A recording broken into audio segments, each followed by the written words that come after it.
Aqui você também acompanha as principais notícias do dia, os últimos movimentos das bolsas do Brasil e do mundo. E hoje, análise gráfica desses movimentos com o Lucas Claro, analista do BTG Pactual Digital, além também de um bate-papo ao vivo com a operadora de mesa de renda variável da AMG Capital, Heloísa Baldin.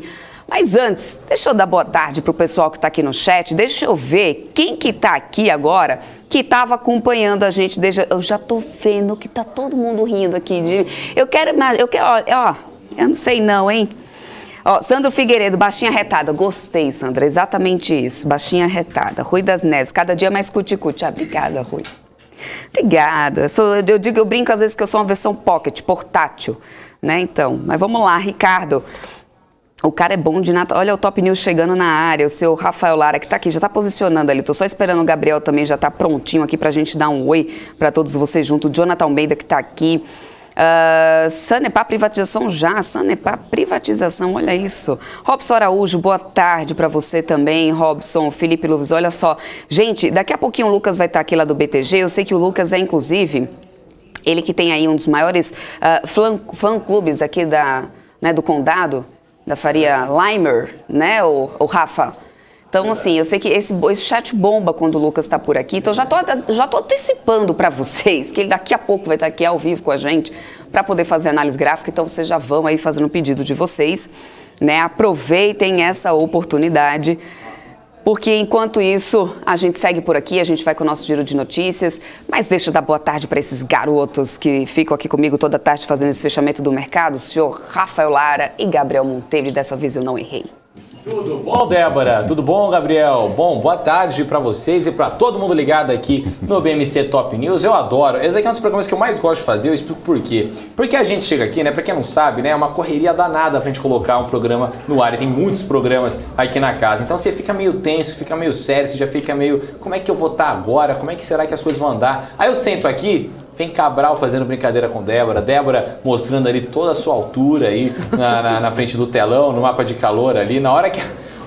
Ô Débora, na hora que você saiu ali da caixinha, você não se ajudou, poxa vida. Mas enfim... Uai, a gente tem que encarar a vida como ela é, né? No meu caso... Só Exato. você. O Hélio tá dizendo assim, Débora, só você dá alegria com notícias boas. Olha, então...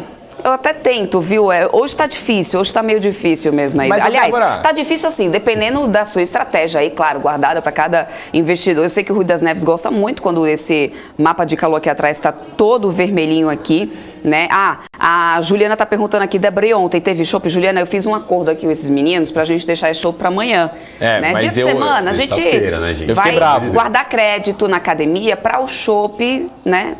Eu fiquei bravo, porque eu queria ontem mesmo, porque eu sou filho de mineiro. Mas e a gente sabe que ganhamos melhor um aposta. pássaro na mão do que dois voando. Se você vai deixando as coisas muito lá pra frente, você não vai ganhar esse chopp. Menino, então, depende, tem correção de juros aí. A gente pode fazer essa correção aí, esse pagamento vem aí com a correçãozinha. É isso aí, lógico. Tem que acompanhar o mercado de todas as formas possíveis, né? A gente tem que aplicar as regras aqui dentro também. E a Débora, ela desce do banquinho ali, que é para acompanhar essa baixa do Ibov aí bem de pertinho, para trazer todos os detalhes para vocês. Boa, viu, Rafa? Bom, aliás, vamos já começar atualizando o pessoal aqui de como que tá esse Bovespa, que parece que depois dessa história dessa mudança aí na PEC dos precatórios, para poder tentar encaixar esse teto, você viu como um rivotrilzinho aí pro pessoal, porque deu até uma diminuída aí nessa queda, 3,20 agora. A gente estava em 107.239 pontos. Mas, gente, lembrando que a gente saiu do início do pregão de 110.700 pontos, a gente bateu 105.700, ou seja, 5 mil pontos aí de variação no único dia. Haja coração, hein, gente? Haja coração. O dólar não para de subir. Para quem já estava apostando nesse dólar a R$6, tá mais perto do que longe, porque agora, ó, 5,67 do dólar, 1,28 de alta. Não sei o que o Banco Central pode fazer para poder tentar segurar isso de alguma forma. Eu acho que não tem mais jeito, não. Realmente, aí a gente já pode começar a realizar aí, a olhar esse cenário com um dólar a 6. Infelizmente, Rafa. Senão vai queimar reserva, né, Débora? Já está queimando bastante. Aliás, a gente vai até atualizar essa quantidade, né, de dinheiro aí, de dólar que o Banco Central... Não tem mágica, né? Não tem mágica. Não tem aí mágica. É matemática. Olha só o nosso mapa de calor. Tá mais vermelho do que nunca. GET, que tá ali, ó. GET 11 cai no 11,92%. GET que tentou ensaiar uma alta hoje, hein, meninos? durante a manhã, mas não segurou. Depois a gente tem os Banco Inter, Banco BID11 e BID4, que também veio de alta ontem, caindo agora ali bastante. Setor de varejo também, Amer 3, Lame 4, que segue caindo, Vias, grandes varejistas, Magazine Luiza. Aí a gente vem também com o setor de construção, porque com o DI, porque o DI não está, não é que a curva abriu, né? Agora sim, despontou, foguetinho, né? A curva não é mais curva, agora é uma reta para cima.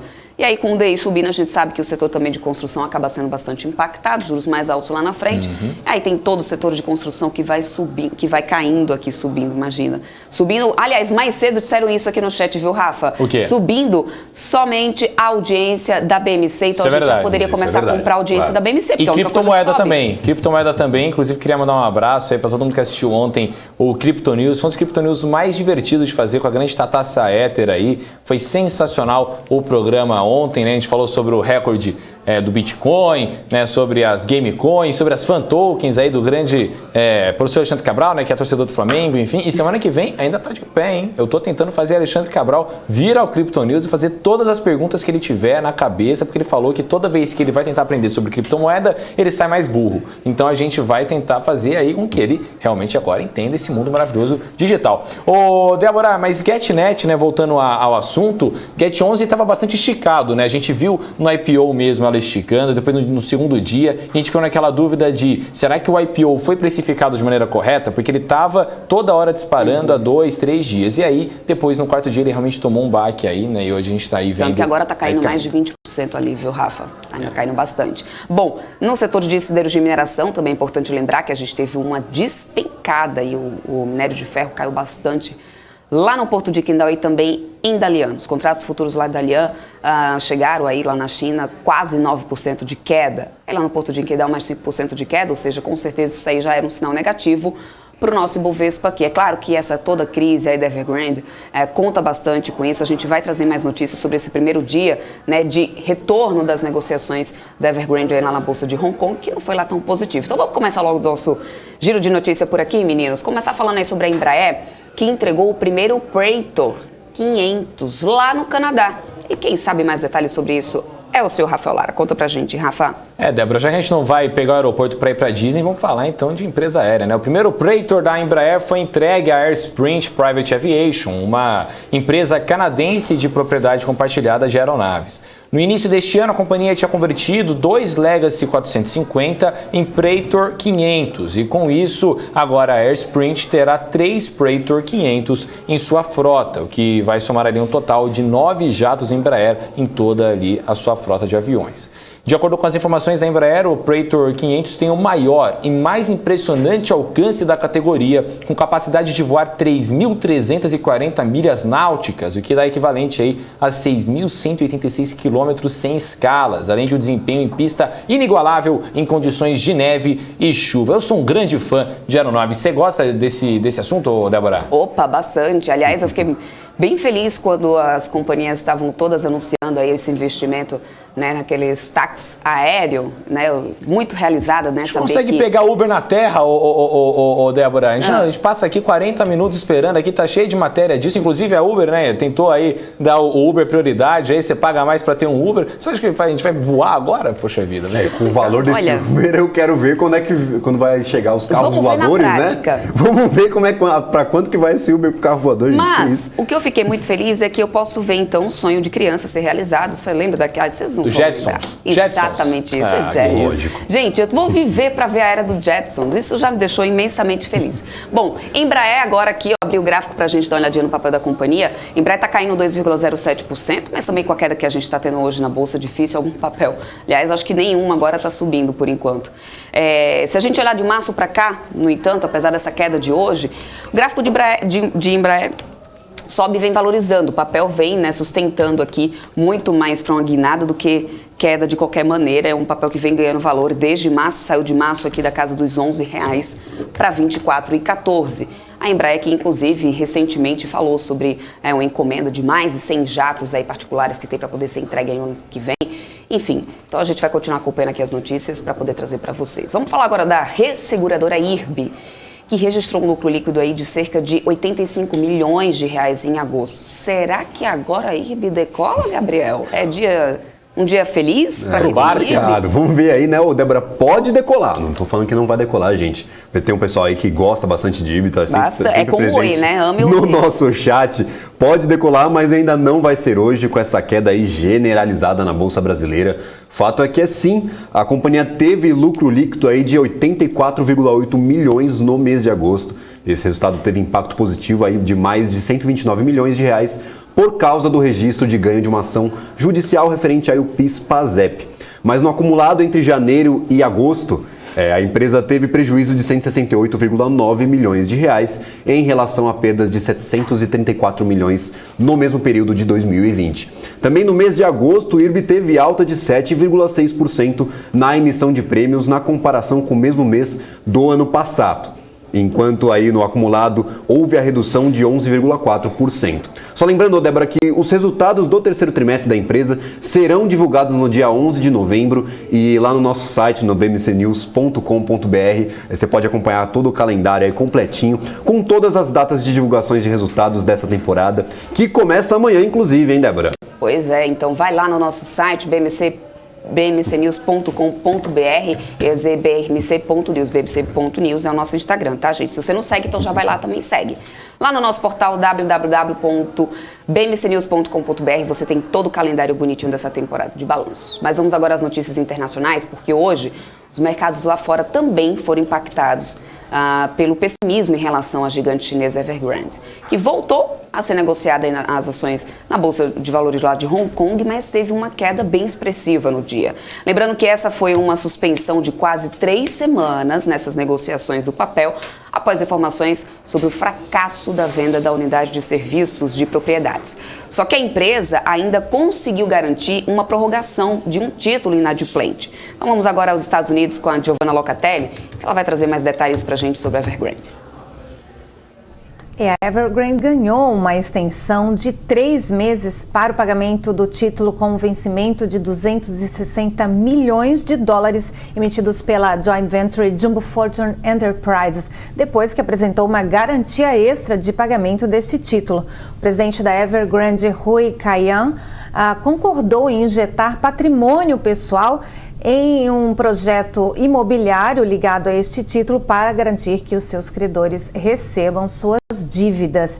A notícia da extensão veio depois que a Evergrande disse na quarta-feira que havia desfeito um acordo para vender a sua participação de 51% da unidade de serviços imobiliários, a Evergrande Property Services, para a Robson. Inclusive, noticiamos aqui na BMC o possível fechamento deste negócio. A Evergrande fechou, isso já afetou os papéis, ela fechou em queda de 12,5%, a unidade de serviços imobiliários caiu 8%, enquanto o braço de veículos elétricos da Evergrande Group recuou 2%. Esse é mais um capítulo da novela Evergrande. Giovanna Locatelli, dos Estados Unidos, para a BMC News. Essa novela parece que vai ser grande ainda. Bom, uma última notícia internacional é que Moscou voltou a impor quarentena total por causa de uma 4ª onda da pandemia por lá. Quando a gente pensa que vai ter fim, né, Rafa? Lá vem mais uma onda. Pois é, Débora, e lá só as farmácias e supermercados ficarão de fora desse novo lockdown, podendo ficar aí abertos entre os dias 28 de outubro e 7 de novembro, de acordo com medida que tinha sido tomada pela última vez em junho de 2020.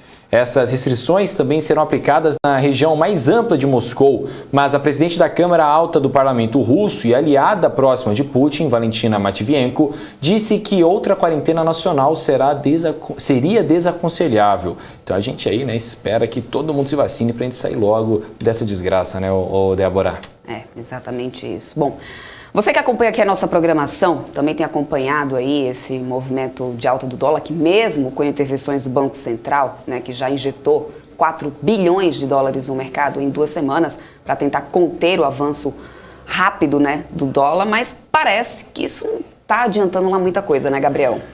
Não mesmo, Débora. Isso porque com o cenário de tensão política e o risco fiscal, o dólar só tem se aproximado mais aí do patamar dos R$6. E foi isso que levou o Banco Central a aumentar a sua atuação no mercado de câmbio. Nas 2 últimas semanas, o montante de dólares despejados aí em leilões que não eram previstos foi o que você acabou de falar, 4 bilhões de dólares. Ainda assim, a moeda americana bateu 5,67, na manhã de hoje. A alta dessa manhã vem um dia após declarações do ministro da Economia, Paulo Guedes, de que parte dos benefícios do Auxílio Brasil seriam pagos aí com recursos fora do teto de gastos. Os 4 bilhões de dólares aportados no mercado pelo Banco Central vieram por meio de 5 leilões extraordinários. Débora? Obrigada, Gabriel. Bom, e a startup de criptomoeda FTX Trade, é isso mesmo, Rafa? Foi avaliada em 25 bi de dólares nessa quinta-feira? Conta mais pra gente aí, você que é o garoto criptomoeda. Exatamente, Débora. A empresa de criptomoedas FTX Trading realizou uma captação de recursos que elevou seu valor para 25 bilhões de dólares em uma operação que reuniu grandes investidores, que a tornou uma das maiores startups e mais valiosas, né, no mundo inteiro. O financiamento liderado por investidores como o Fundo de Pensão dos Professores de Ontário, Temasek e Tiger Global é uma continuação de uma rodada anterior de captação Série B que foi realizada em julho, quando a startup levantou 1 bilhão de dólares, com apenas 2 anos de existência, juntamente ao SoftBank, ao Temasek e também a outros investidores. Na ocasião, sua avaliação era ali de 18 bilhões de dólares. Fundada por Sam Bankman-Fried e Gary Wang e sediada nas Bahamas, a FTX é proprietária e operadora da bolsa de criptomoedas FTX, com que atende a uma ampla base de clientes, incluindo investidores de varejo, escritórios familiares e investidores institucionais. A FTX também conta com um casal de celebridades Tom Brady e Gisele Bündchen entre seus patrocinadores, né? E a plataforma atualmente não está disponível para residentes nos Estados Unidos. Em um comunicado divulgado nesta quinta-feira, a FTX disse que a sua base de usuários cresceu 48% desde a rodada de captação de julho e que seu volume médio de negócios aumentou 75%, com média de 14 bilhões de dólares por dia. É muito dinheiro, né, Débora? Bastante, hein, Rafa? Depois a gente atualiza aqui de como que tá aí o Bitcoin hoje aí pro pessoal também, tá, Rafa? Bom, e mesmo depois do ministro da Economia, Paulo Guedes, ter admitido que pode haver furo no teto de gasto, o presidente Jair Bolsonaro voltou a falar hoje pela manhã sobre o Auxílio Brasil e afirmou que terá furo no teto. E aí? Quem que tá falando a verdade, Gabriel? Débora, essa aí eu acho que a pergunta de $1 milhão tá todo mundo tentando responder, todo mundo querendo saber a resposta. Ontem nós transmitimos aqui ao vivo no Top News a fala do ministro Paulo Guedes admitindo que será preciso encontrar formas aí de contornar o teto de gastos para permitir o pagamento de um benefício social aí no valor de R$400. Menos de 24 horas depois, o presidente Jair Bolsonaro reiterou que o pagamento do auxílio no valor de R$400 para todos afirmou que ninguém está furando o teto de gastos. E ao mesmo tempo ele voltou a prometer que um aumento aí do valor pago com certa responsabilidade, como ele disse. Uma matemática que até agora ninguém conseguiu entender. Na fala de ontem, o Guedes apresentou 2 possibilidades para que se abra espaço no orçamento para cumprir o que pede Bolsonaro. Essas 2 possibilidades seriam: a revisão antecipada do teto de gastos, que estava prevista aí para só 10 anos, desde a sua implementação, que seria 2026, ou um waiver, que seria uma licença para gastar fora do teto, com uma pequena bagatela aí de R$30 bilhões para cobrir despesas aí até o final de 2022. No final, na prática, ninguém sabe aí de onde vai vir o dinheiro, Débora.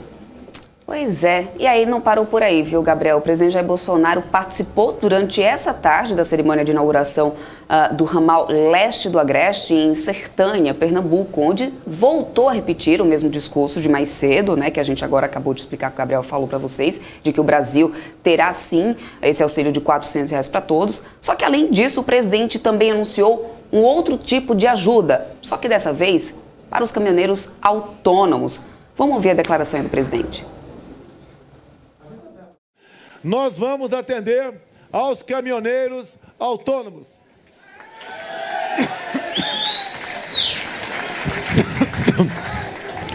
Em torno de 750 mil caminhoneiros receberão uma ajuda para compensar o aumento do diesel. Fazemos isso porque é através deles que as mercadorias, os alimentos chegam nos 4 cantos do país. São momentos difíceis, mas nós não deixaremos ninguém para trás. Lamentamos tudo isso, mas fazemos o melhor. Tanto é que eu posso afirmar que o Brasil é um dos poucos países que menos sofreu com a questão da economia por ocasião da Covid. É o que acontece. Aí a Frente Parlamentar dos Caminhoneiros disse que não foi informada sobre o auxílio diesel anunciado por Bolsonaro. E eles disseram ainda, abre aspas, não queremos nenhum tipo de auxílio esmola, queremos solução da pauta da categoria. Fecha aspas, foi o que disse aí o Nereu Crispim, né, da Frente Parlamentar dos Caminhoneiros. Mais cedo, que está acompanhando aqui a nossa programação, viu que a gente já atualizou aí quanto a essa questão da movimentação sobre essa paralisação dos caminhoneiros, que já acontece lá no estado do Rio de Janeiro. A expectativa é que em outros 6 estados também tenham paralisações, principalmente aqui na região de Paulínia, em São Paulo, e ainda na região lá do Porto de Santos. Por enquanto, em São Paulo ainda não começou nenhuma paralisação e a gente vai seguir acompanhando por aqui. Só que aí agora, né, depois de todo mundo ficar questionando como que vai ser pago, já tinha uma questão sobre o Auxílio Brasil, né? Agora também vai ter aí um auxílio para os caminhoneiros. E aí, de onde vem esse dinheiro? O que acontece? Os deputados da comissão especial estão votando agora da PEC dos precatórios, né? Se retiram a pauta da PEC dos precatórios para poder votarem somente na próxima semana. Né? Nós temos imagens, inclusive, aí ao vivo da Câmara dos Deputados, né? Mais cedo, o deputado Gumota, que é relator da PEC, disse que o teto será mantido e que a mudança é apenas no período de cálculo do IPCA. O período considerado da inflação para corrigir teto de gastos será mudado de junho para julho, de junho a julho para janeiro a dezembro. E aí Mota afirmou ainda que a folga do teto de gastos de 2022 será pouco acima de 83 bilhões de reais e disse que o Auxílio Brasil de R$ 400 fica no teto então até dezembro de 2022. Bom, está acontecendo lá a votação, a gente tem imagens inclusive lá dessa votação que está acontecendo em Brasília. Os deputados devem, daqui a pouquinho, já decidirem se vão realmente adiar essa votação da PEC justamente por causa dessa mudança. Tá lá, a votação está acontecendo agora. Assim que a gente tiver um resultado dessa votação, dessa decisão, né, se vai retirar realmente a votação da PEC da pauta de hoje, a gente atualiza vocês, porque aí assim, então, eles teriam né, de onde justificar, de onde viria esse dinheiro. Bom, a gente atualiza vocês daqui a pouquinho em relação a isso. Mas vamos continuando por aqui. Rafa, vamos já dar um tchau aqui pro Gabriel? Vamos dar um tchau pro Gabriel aqui, o nosso menino do vozeirão aqui, que conquista corações todo dia aqui no nosso chat. É todo dia. Eu só senti falta aqui da grande namorada do Gabriel, que sempre tá aqui com a gente. Hoje ela não tá aqui presente, hoje ela não marcou presença, mas tudo bem. Deve estar brava, hein? Deve estar. Mas sabe o que é? Porque eu tenho certeza que o fã-clube do Lucão já tá chegando aqui. Né, daqui a pouquinho esse fã-clube vai tomar aqui esse chat, eu tenho certeza ele que já está pronto, inclusive, para poder falar com a gente. Então, Gabriel, super obrigada, volta amanhã aí com mais notícias aqui pra gente. Eu e o Rafa, a gente vai tocando por aqui até o fechamento aí desse mercado, tem muita coisa ainda para poder rolar com certeza, um dia de muitas emoções. Perfeito, Débora. Agradeço novamente o espaço, uma boa tarde para você, para o Rafa. E pode ter certeza que Brasil, a gente não para aqui, gente. O mercado vai fechar, vai ficar tudo tranquilo. Não fica tudo tranquilo, a gente sabe que as coisas acontecem justamente nesses horários mais calmos. Então, é sempre uma grande surpresa para a gente que está aqui trazendo essas informações. O que vai acontecer agora em seguida? Então, a gente vai lá, a gente fica lá nos bastidores. E um abraço para vocês e até amanhã. Até amanhã, Gabriel. E é isso aí. Rafa, vamos lá? O Bovespa segue caindo, diminui um pouco aí essas perdas. Vamos entender então com ele, com o senhor Lucas. Ele que é aí dono de um dos maiores fã-clubes aí do Condado. Lucas Claro, analista do BTG Pactual Digital. Boa tarde, Lucas. Seja sempre muito bem-vindo. Mas isso é prova, assim, porque toda vez o pessoal já chega aqui, te adora e deixa recadinho pra você. Eu tô só esperando aqui seu fã-clube chegar aqui no chat. Que bom ter você aqui de novo, Lucas. Olá, pessoal. Tudo bem? Como é que vocês estão? Podia ser melhor, Olha, né? Podia ser melhor. Mas hoje a gente está testando o coração, né? Luca, vamos começar falando então desse Bovespa? Assim, bom, temos aí o Ibov que chegou a testar os 105 mil pontos hoje, né? Olhando aí na tua análise, perdeu aí já qualquer base que tinha? Você acredita que a gente pode sair furando mais ainda esse Ibov depois de todo, enfim, riscos ainda tem, risco fiscal ainda nem se fala, então Como que está agora aí o teu colchão desse Bovespa? Como que você está olhando esse gráfico agora do Bov, depois a gente ter testado esses 105 mil pontos hoje? Bom, vamos lá. Eu vou até compartilhar minha tela aqui, que eu acho que fica mais fácil para a gente visualizar se for possível. Deixa eu botar aqui, pronto. Tá todo mundo vendo aí? A gente perdeu aqui, né? A gente tinha uma faixa de congestão, ou até, para quem olha aqui mais curto, um pequeno pivô de baixa, né? A gente, não por dia, perder, digamos assim, essa faixa dos 108.200, 108 mil pontos, que é o que vai acontecendo agora.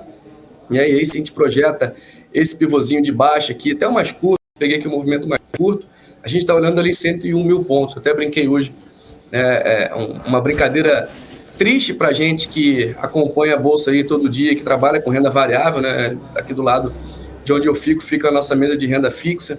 Eu brinquei até com eles hoje, eu falei, olha, pessoal, deixa eu falar um negócio para vocês, que vocês estão convidados para o churrasco dos 100 mil pontos, né? Porque, pelo visto, a situação tá se caminhando para que a gente chegue lá. A gente tem esses 106.600 aí no caminho, tem até uma mínima ali de trás anterior, mas ainda o cenário tá bem difícil por aqui, né?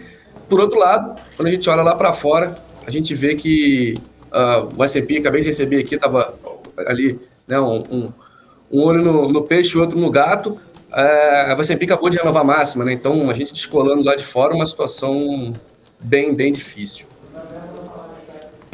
Maravilha, Lucão. Eu vou pedir só para poder você segurar um pouquinho aí, porque a gente tem uma atualização aqui da votação lá em Brasília, né, Rafa? Atualiza aí pra gente. Exatamente, Débora. Olha só, a Comissão Especial rejeitou o requerimento de retirada de pauta e manteve a votação da PEC dos precatórios, a nova PEC dos precatórios. Então aí, tá aí a notícia aí em primeira mão pra gente aqui. E olha só, Débora, tô sentindo aqui o ar mudar. Sabe por quê? Porque tá chegando a tropa aí, fã-clube do Lucas Claro. A galera já chegou aqui, tá disparando, muita gente. Sinta-se em casa, viu? Você que não conhecia a BMC News, sinta-se em casa, já deixa aí seu like, já se inscreve no canal, que a gente tem programação o dia inteiro aqui pra gente bater um papo super bacana sobre o mercado financeiro. Tem de tudo aqui do mercado, então vem que você não vai se arrepender, é de graça, a gente tá sempre aqui do seu lado, tá certo? Mandem suas perguntas aí, mandem suas mensagens, só não vai mandar palavrão aí no chat, hein? Senão a gente vai ficar triste. Bom, Lucas, deixa eu chamar ele aqui de novo aqui. Lucas, hoje é um dia muito complicado pro mercado, né? Só duas ações subiram hoje, né? Ainda estão subindo, né? Ainda falta fechar o mercado, mas se eu não me engano, acho que estava vendo agora há pouco, é que agora saiu da minha tela aqui, mas acho que é Suzano que está subindo hoje, correto? Klabin. Tava testando uma alta aqui, né, Rafa? Mas está bem difícil até falar de alguma alta do gênero aqui. O setor de papeleiras aí. Tem o dólar subindo bastante, né, Lucão? Isso pode pesar aí nessas companhias? Como que você está aí para essas papeleiras? A gente até acaba acompanhando um número maior de ativos, principalmente por conta, né, de liquidez e tudo mais, para a gente não ficar muito preso no Ibov. E aí no dia a dia, a gente tem aqui uma tabela com 206 ativos. Né? Eu até brinco que é o nosso termômetro de mercado. A gente tem só nesse momento 5 ações no positivo, né? Destaque aí para Suzano e para Porto Seguro e BB Seguridade. E do lado negativo temos agora já 201, né? 5 no positivo, 201 no negativo, uma na mínima. Aí tem Lame, o setor de varejo apanhando bastante hoje. A gente vê Lame caindo mais de 10%, Amer também, a própria BID também, que vem, né, o pessoal gosta muito, brinca, que era Bitcoin, né? Então, hoje apanhando bastante. O mercado hoje é difícil falar que alguma coisa, né, tá se salvando ali, salvo aquelas duas ali, Klabin, Suzano, Porto Seguro e BBSE, né? Então estão ali no limite, mas Klabin também está caindo agora 0,40. A situação está complicada e, mais uma vez, eu destaco até o setor imobiliário, né? 5,36 de queda. Curva de juros subindo, inflação batendo na porta, situação bem difícil, né? Ô, Lucão, o Sérgio Veloso mais cedo tinha deixado aqui a mensagem no nosso chat pedindo o seguinte: Lucão, qual o BDR do dia? A gente tem na carteira aqui. Bom, a gente tem Coca, né? Acho que Coca. Vou botar aqui na tela para vocês também. Deixa eu botar para compartilhar aqui. Mas na nossa carteira a gente tem Booking e Coca que estão salvando, né, a carteira nessa semana. A gente também tem Vale, não está nada bacana. Lembrando que a nossa carteira são 5 ativos comprados, mas Se eu botar aqui, ó, a Coca hoje, ela segue aí numa puxadinha interessante, a gente tem, estamos de olho nela, e sinceramente até performando bem, né? A gente tem esse último topo aqui atrás, que a gente consegue ver ali na região de 51,67, mas por hoje já tá bom, né? Na semana tem performado bem, aí 3,26 também, algo bem positivo pra gente. Se eu não estou enganado, Netflix também nesses últimos dias estava numa situação bacana, mas a gente tem até, e aí trazendo um pouco do nosso dia a dia aqui, a gente tem como o mercado aqui está muito pesado, a gente busca algumas alternativas, né? Já visto que a nossa carteira ela é comprada, né, em cinco ativos toda semana, então a gente tem olhado muito para BDR.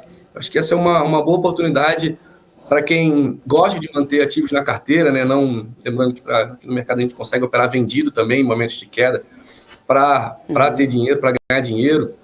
E, por exemplo, para quem, num caso qualquer, tem o banco, tem o Bradesco, não quero me desfazer de Bradesco. Então você pode olhar ali talvez o Itaú e operar vendido, né? Para você tentar fazer um hedge da sua operação, alguma coisa desse tipo. Mas os BDRs se apresentam aí como uma alternativa muito boa, né? E aí também acho que até trazendo aqui já um ponto também interessante, a gente tem alguns ETFs de cripto, a gente tem algumas coisas que são alternativas ao nosso mercado, né? Uhum.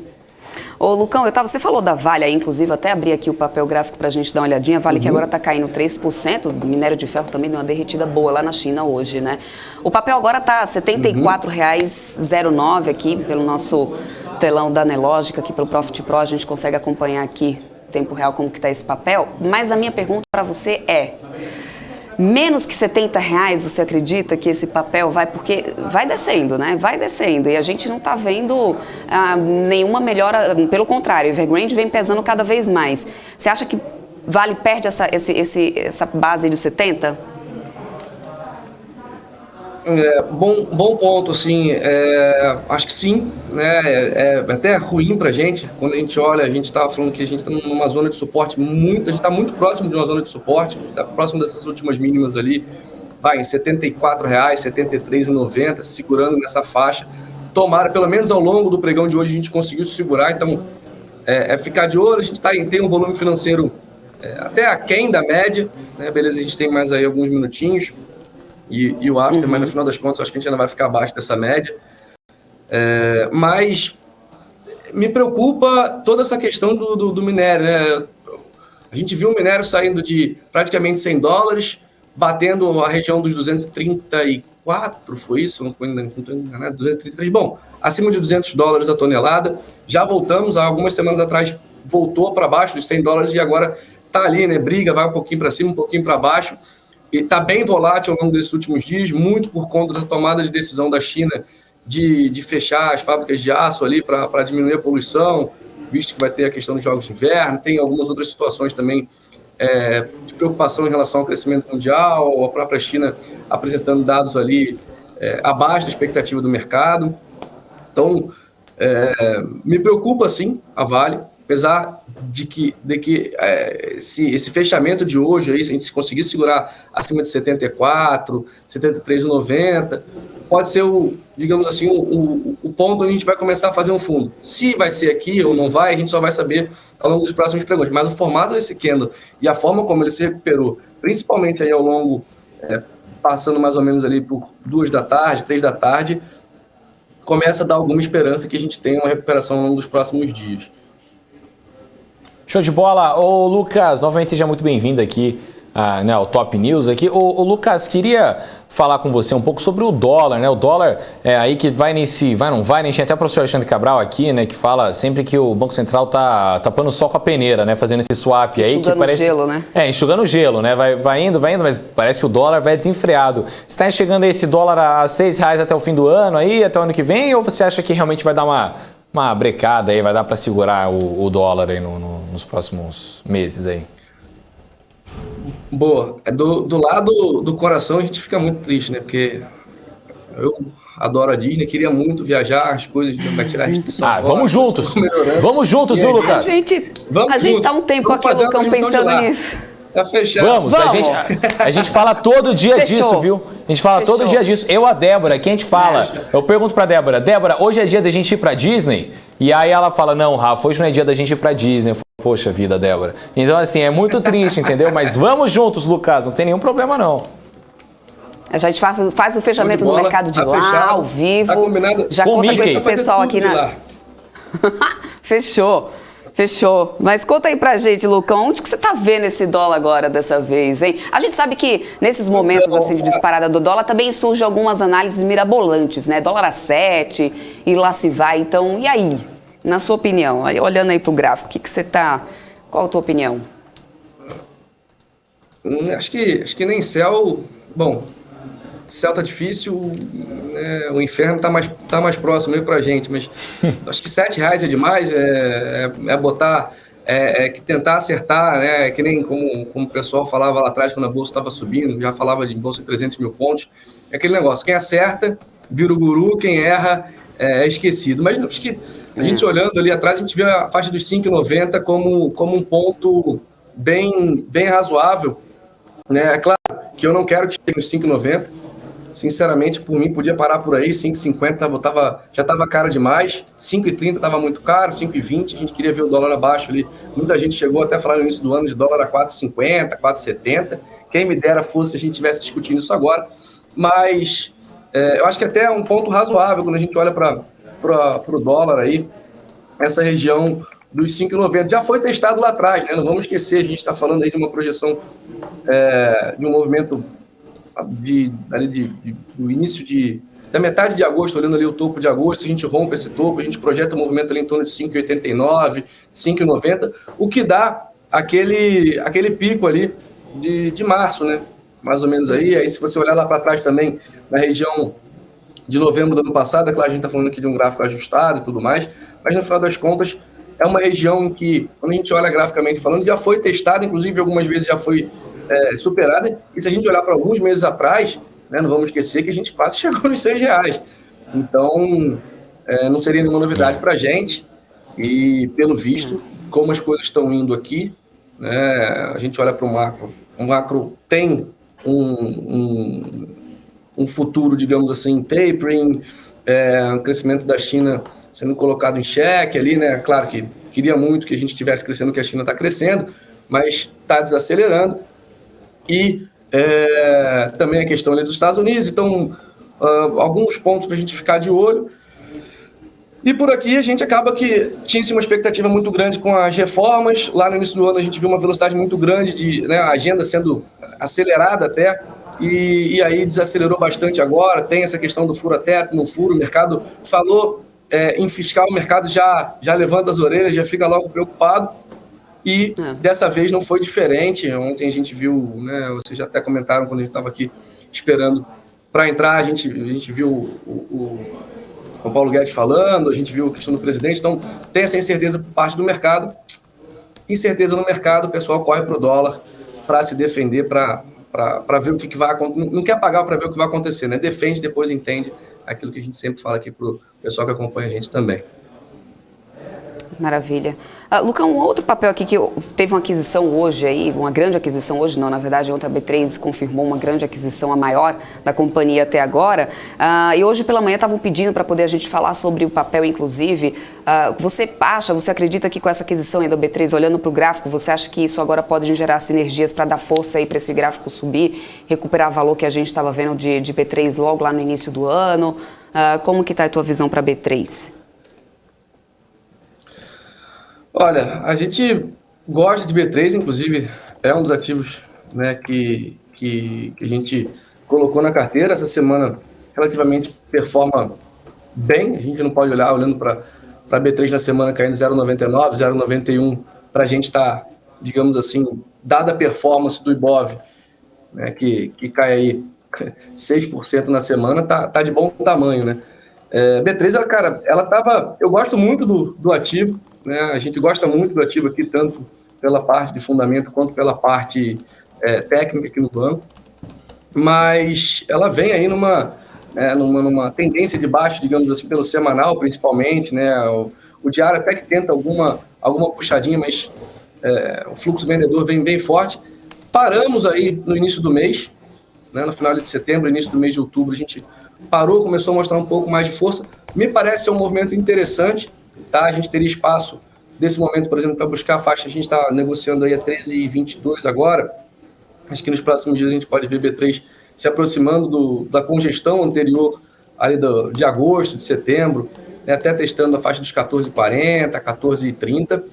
E aí depois disso, né, se de fato for, a gente tiver aí pelo semanal, a gente tem um ponto muito importante que vem sendo respeitado ao longo das últimas 4 semanas, que é a média, é o balizador de tendência, digamos assim, de prazos mais longos, né, que é a média de 200, ou seja, uma média de 200 semanas, a gente segue acima dela. E aí, respeito, se a gente começar a mostrar um pouquinho mais de força, começa a ficar bem interessante, tá? Eu ainda gosto bastante de B3, acho que é um ativo muito interessante para se ter em carteira. E, é claro, aí depende muito do prazo, muito da estratégia, muito da forma como você está operando. Mas, para quem gosta de carregar ativos aí por bastante tempo na carteira, acho bastante interessante. Ô, Lucão, deixa eu só deixar um recado pro pessoal que está aqui assistindo a gente. Se vocês quiserem que o Lucão aí olhe para algum papel específico, deixa aqui no nosso chat, que a gente está de olho aqui, eu e o Rafa, inclusive. Além dos milhares de recados, Lucão, depois você tem que ir lá para poder, porque tem muita gente aqui deixando um grande abraço pro Lucas, vim da live do BTG aqui só para poder ver o Lucão, pede pro Lucão contar a história da Merposa, é isso? O Lucão, inclusive, já tem gente aqui fazendo enquete, viu? Essa eu não vou contar, não. Tem gente já fazendo enquete para saber quem é que tem mais fã, se é você ou a Juliette do BBB. Então já tem muita gente aqui no chat aqui já mandando bala. Lucão, nosso Deus do BTG Digital todos os dias. Lucão no BBB 2022. Já tem muita gente aqui, viu? Essa galera é demais. Mas, gente, quem quiser também que o Lucão, além dos recadinhos, né, carinhosos pro Lucão. Se vocês também quiserem que ele analise algum papel, é só se inscrever aqui no nosso canal, que vocês conseguem deixar aqui o pedido de vocês. A gente está de olho aqui e já tem uma carreira agora aqui, uma lista aqui chegando, né, o Rafa? B3 ele acabou de olhar, tá, Levardi? Tasa 4, Felipe Augusto tá pedindo Tasa 4. Tasa que daqui a pouquinho, inclusive, vai ter aí temporada de balanço Tasa 4. Vocês não perdem por esperar, a gente vai ter divulgação dos resultados da Tasa aqui com a gente. Ao vivo. Ao vivo, exatamente. Enfim. Olha, Tasa é um ativo interessante, né? Ali ao longo desses últimos, vamos falar aí desde 2020, vem numa arrancada muito interessante. Acho que chegou o momento de corrigir um pouquinho, né? Voltou um pouco. Sinceramente, ainda acho um ativo interessante, apesar do semanal ter as médias cruzadas para baixo, ali um fluxo começa a mostrar um pouco mais de fluxo comprador. Hoje, voltou aí ao longo dos últimos dias, brigava para romper a 200, uma média de 200 dias aqui, conseguiu, voltou para testar como suporte, se mantém acima. Eu acho que se eu tivesse fora, eu ainda não compraria. Tá? Eu acho que eu esperaria passar da faixa dos 25,20, 25,30 para comprar esse ativo, mas se você tem, eu continuaria. Tá?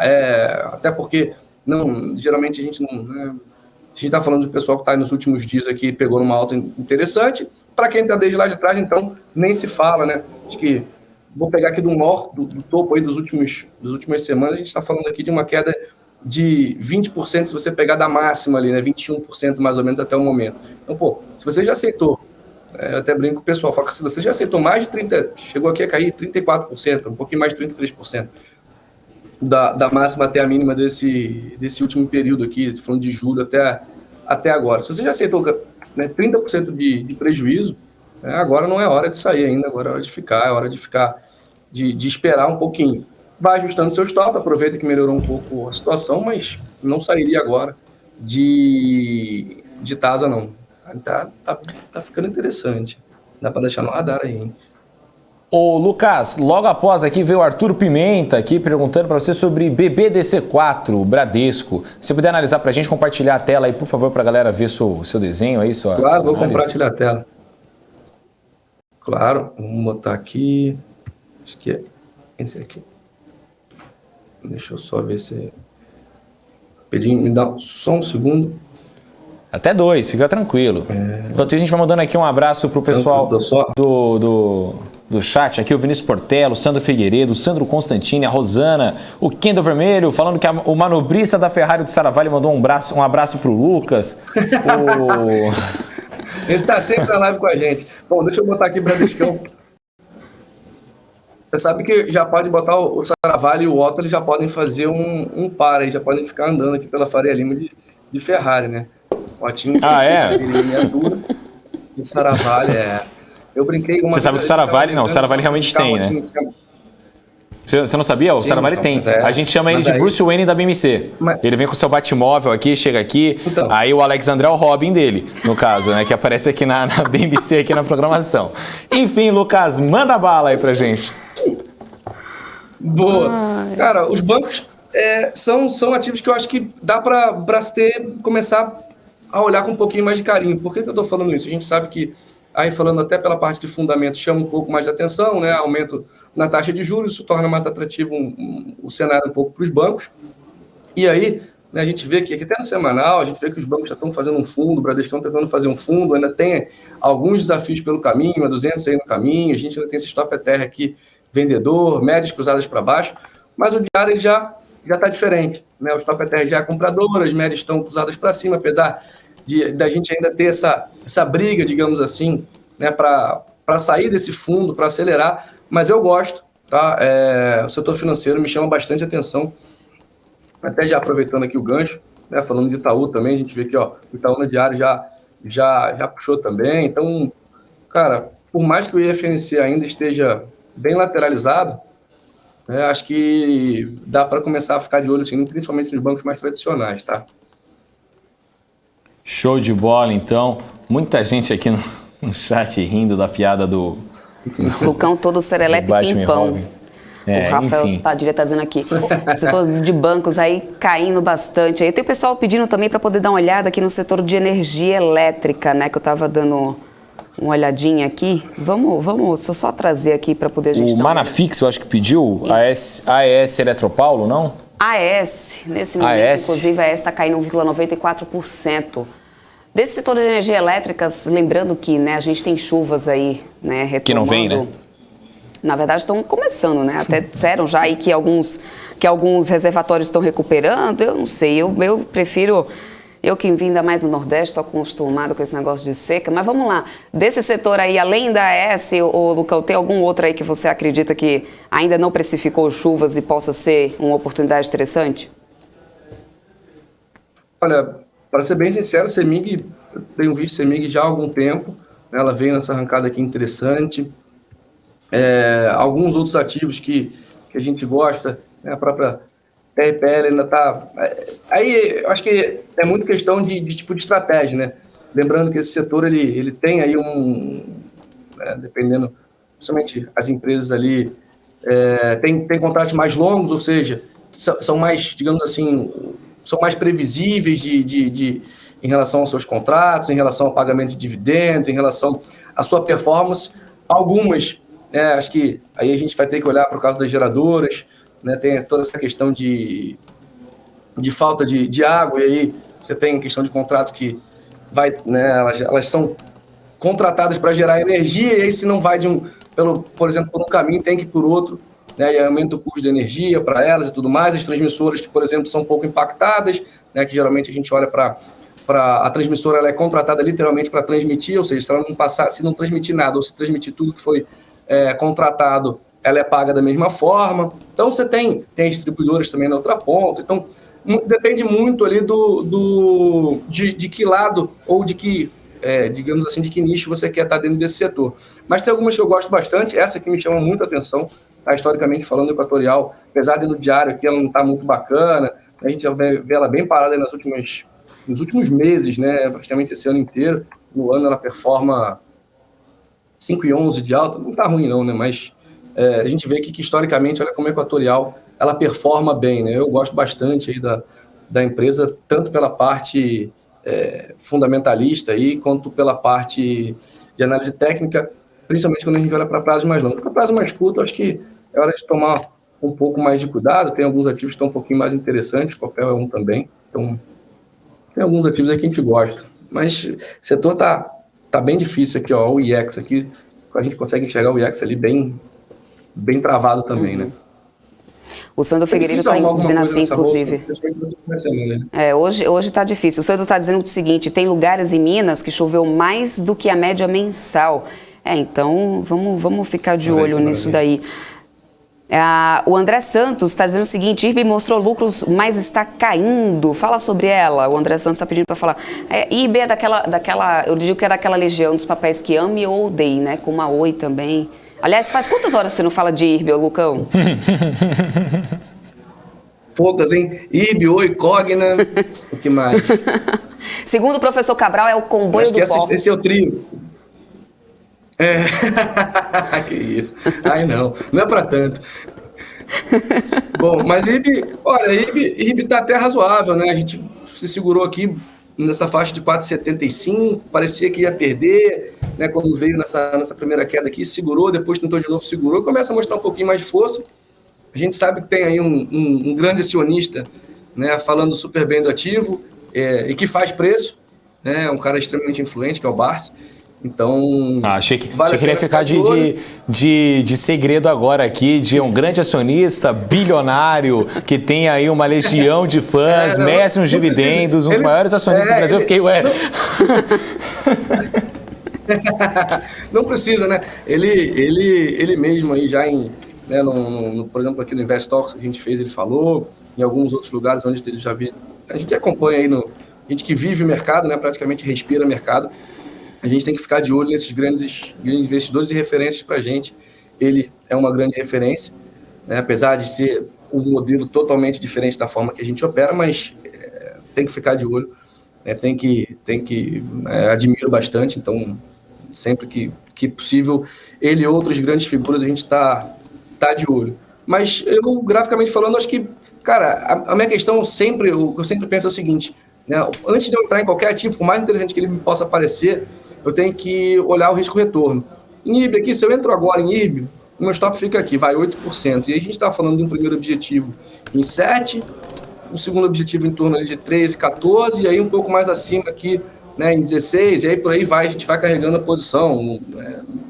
Acho que para quem gosta de operar dessa forma que eu gosto também de, né, você vai carregando seu stop, você não tem um objetivo final ali no final das contas. É claro que quando a gente fala aqui, a gente tem que ter uma forma de metrificar para ser algo bem objetivo, e aqui no BTG a gente tem o nosso relatório de swing trade, que tem 2 objetivos, né, um parcial, e aí bate a parcial, o stop vai para o ponto de entrada. Dali em diante a gente carrega até o segundo objetivo, que é bem mais longo, mas, cara, eu acho que eu colocaria um pouquinho já em IRB, para ser bem sincero, óbvio. Entendendo a volatilidade do ativo, entendendo o momento do ativo que ainda está abaixo da 200, que ainda tem no mensal uma tendência de baixa, que ainda tem no semanal uma tendência de baixa, mas quando você olha e vê que tem um grande acionista, uma pessoa do calibre do Barsi, e que no diário aqui já começa a mostrar um pouquinho mais de força, acho que dá para começar com um pouquinho, né? Dá mesmo, hein? Ô, Lucão, vamos dar uma olhadinha no setor de construção. Aliás, você até comentou um pouco sobre construção, acho que no início aqui do nosso papo. Eu estava dando uma olhadinha que eu abri o setor para dar... Bom, DI disparando, né? Também acaba pesando bastante, juros subindo. Tudo isso, claro, não favorece o setor. Pode ter o resultado operacional que tiver, mas não vai ter jeito. E, pelo contrário, algumas já estão relatando aí nas prévias a queda nas vendas. Mas, por exemplo, olha só, Viver está caindo 8,58%.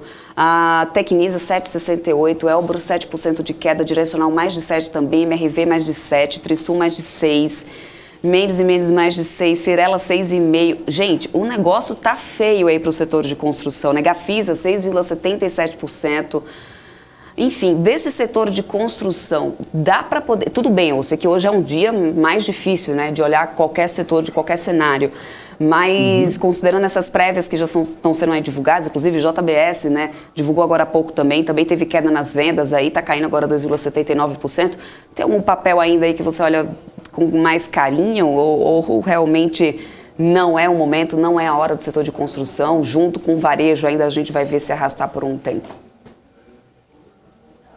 Olha, do meu lado aqui é difícil falar de alguma do setor de construção. Já tem bastante tempo que a gente comenta, né? A gente vai até botar o imóvel aqui na tela e aí já trago as outras empresas. A gente vê que o imóvel aqui, ele tentava... primeiro que ele é o setor mais volátil, o índice setorial mais volátil da Bolsa já há bastante tempo. Então, tem que ter um pouquinho mais de estômago.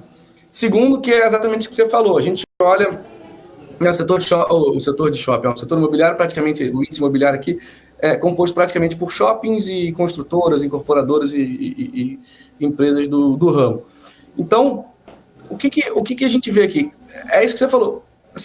expectativa de juros, a gente olhava lá para trás, o pessoal falava de 7, aí já tem gente falando de 8, já tem algumas casas, inclusive, falando já de 2 dígitos, uma expectativa lá para frente. Então, isso assusta bastante, isso é bem ruim para esse tipo de empresa. E, sinceramente, uma das que eu mais gosto é a Cyrela e a JHSF, as duas. Para mim, por enquanto, também não me arrisco, não tento acertar fundo. Então, sem sinal de recuperação ali. Outras também, a Eubora aqui caindo bastante, a Levin também caindo bastante. Então, eu, sinceramente, prefiro ficar fora tanto do setor de construção quanto de shoppings, tá? Mesmo com a questão da pandemia, né? Que a gente olha para shopping, a gente vê uma recuperação dos shoppings ali em tese, né? Mas aí você vê a inflação e tudo mais, e acho que é isso. Com toda certeza. Ô, Lucas, olha, deixa eu trazer aqui mais um ticker aqui da galera, aqui, ó. Aqui muita gente mandou mesmo, é impressionante, cara, você tem muito fã mesmo. Ó, vamos pegar então aqui, Leve 3, pode ser? Da Rosana Catai. Pode, claro. Leve 3. Leve tá bem. Leve tá bem. É um dos poucos ativos que, beleza, hoje caiu. Hoje, né, vai para lá, vem para cá, mexe um pouquinho, mas quando a gente olha semanal, bem interessante. Inclusive, foi um dos ativos que a gente trouxe, que a gente discutiu na última sexta-feira para entrar na nossa carteira semanal. Acabou que não entrou, mas tá bem bacana. E olha, até falando aqui de semanal, um pivôzinho mais curto, um movimento mais curto aqui, se a gente pegasse, a gente estava falando aí de um objetivo em torno ali dos 47, se eu não estou enganado aqui, como eu estou aqui no notebook, fica difícil aqui, mas, vai mais ou menos aí nessa região dos 47, 47,70, quase 48, né?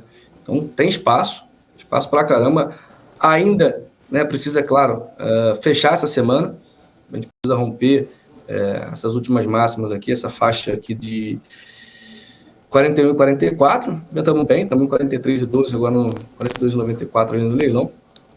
Mas, beleza, né? Acho que eu gosto bastante, vem se recuperando, mensal bem interessante aqui, ó, né? Claramente se recuperando muito bem pós-Covid, passando no período pré-Covid. Acho que bom ativo para se ter em carteira aí, para ficar de olho, para quem não tem ainda. E, Lucas, só para a gente poder fechar aqui, então, com chave de ouro, que eu sei que você tem aí muito compromisso, aí, uma agenda muito agitada, você pode analisar o IBR3 para a gente, por favor? Só para poder não perder o costume. Pra gente não perder o costume, né? Sabia. A gente até brincou essa semana que muita gente começou a perguntar, né? Quando ela estava aqui no 0,97, 0,98, ninguém queria saber de Oi. E aí saiu notícia, teve fato relevante. Isso. E ela andou, mas não conseguiu passar. A gente tem uma resistência em 2017, ela não conseguiu passar. Olha, posso ser bem sincero, que eu deixaria Oi no meu radar. Não sou o maior entusiasta de Oi, né? A gente até tem aqui nosso time de fundamento ainda gosta e tal, mas a gente até falei para eles, olha, concordo com vocês no aspecto fundamentalista, mas graficamente falando eu ainda não consigo comprar isso. Mas acho que está num ponto interessante, a gente recuperou R$1, testamos uma resistência, volta para respirar, e se a gente consegue passar, eu ficaria de olho nesse 1,17 aqui, se a gente consegue fechar acima de 1,17, eu colocaria um pouco de olho no meu bolso, tá? Claro, show de bola, então, Lucas. Show de bola, então, se puder já voltar a sua câmera aqui, para a gente bater um papo final aqui. Claro.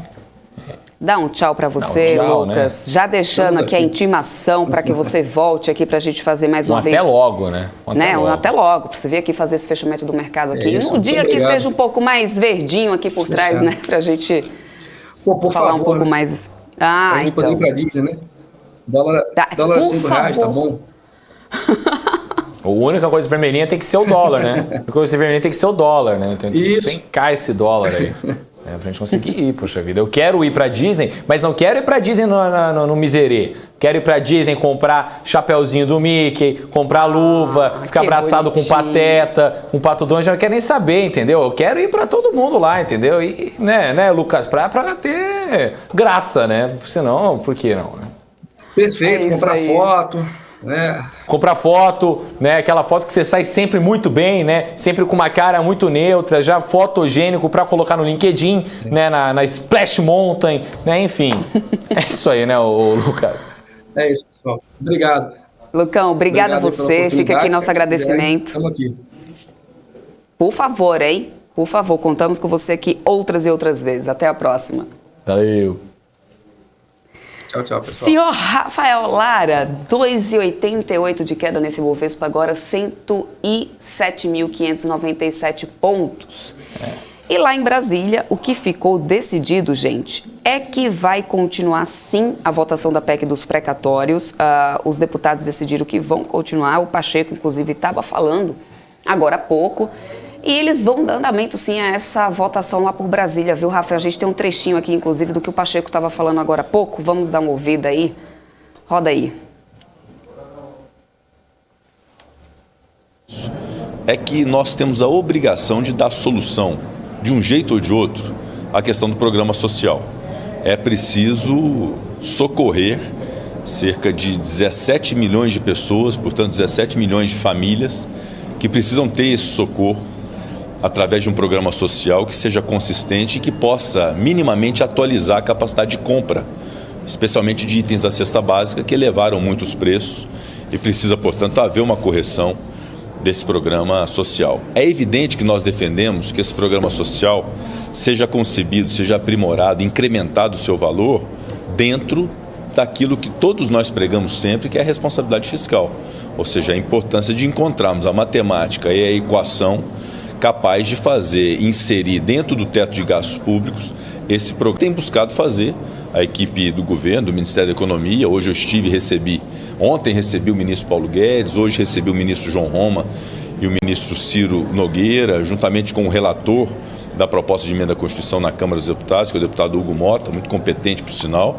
que tem buscado dar essa equação possível de solucionar o programa social dentro do teto de gastos. O outro problema, que na verdade é um pressuposto para essa solução, é o problema dos precatórios. Precatório é dívida, tem que ser paga. No entanto, tem que se respeitar o teto de gastos que foi concebido desde 2016. Então, é atualizar o valor pago de precatórios até agora, pagar dentro do teto de gastos públicos e o saldo que não comportar dentro do teto de gastos públicos poder ser objeto de negócios jurídicos dos mais diversos. Recebimento de ativo da União, pagamento de outorgas onerosas, pagamento de multas, pagamento de dívidas fiscais, compensação entre o devedor ou a devedora União e os credores, inclusive estados da federação.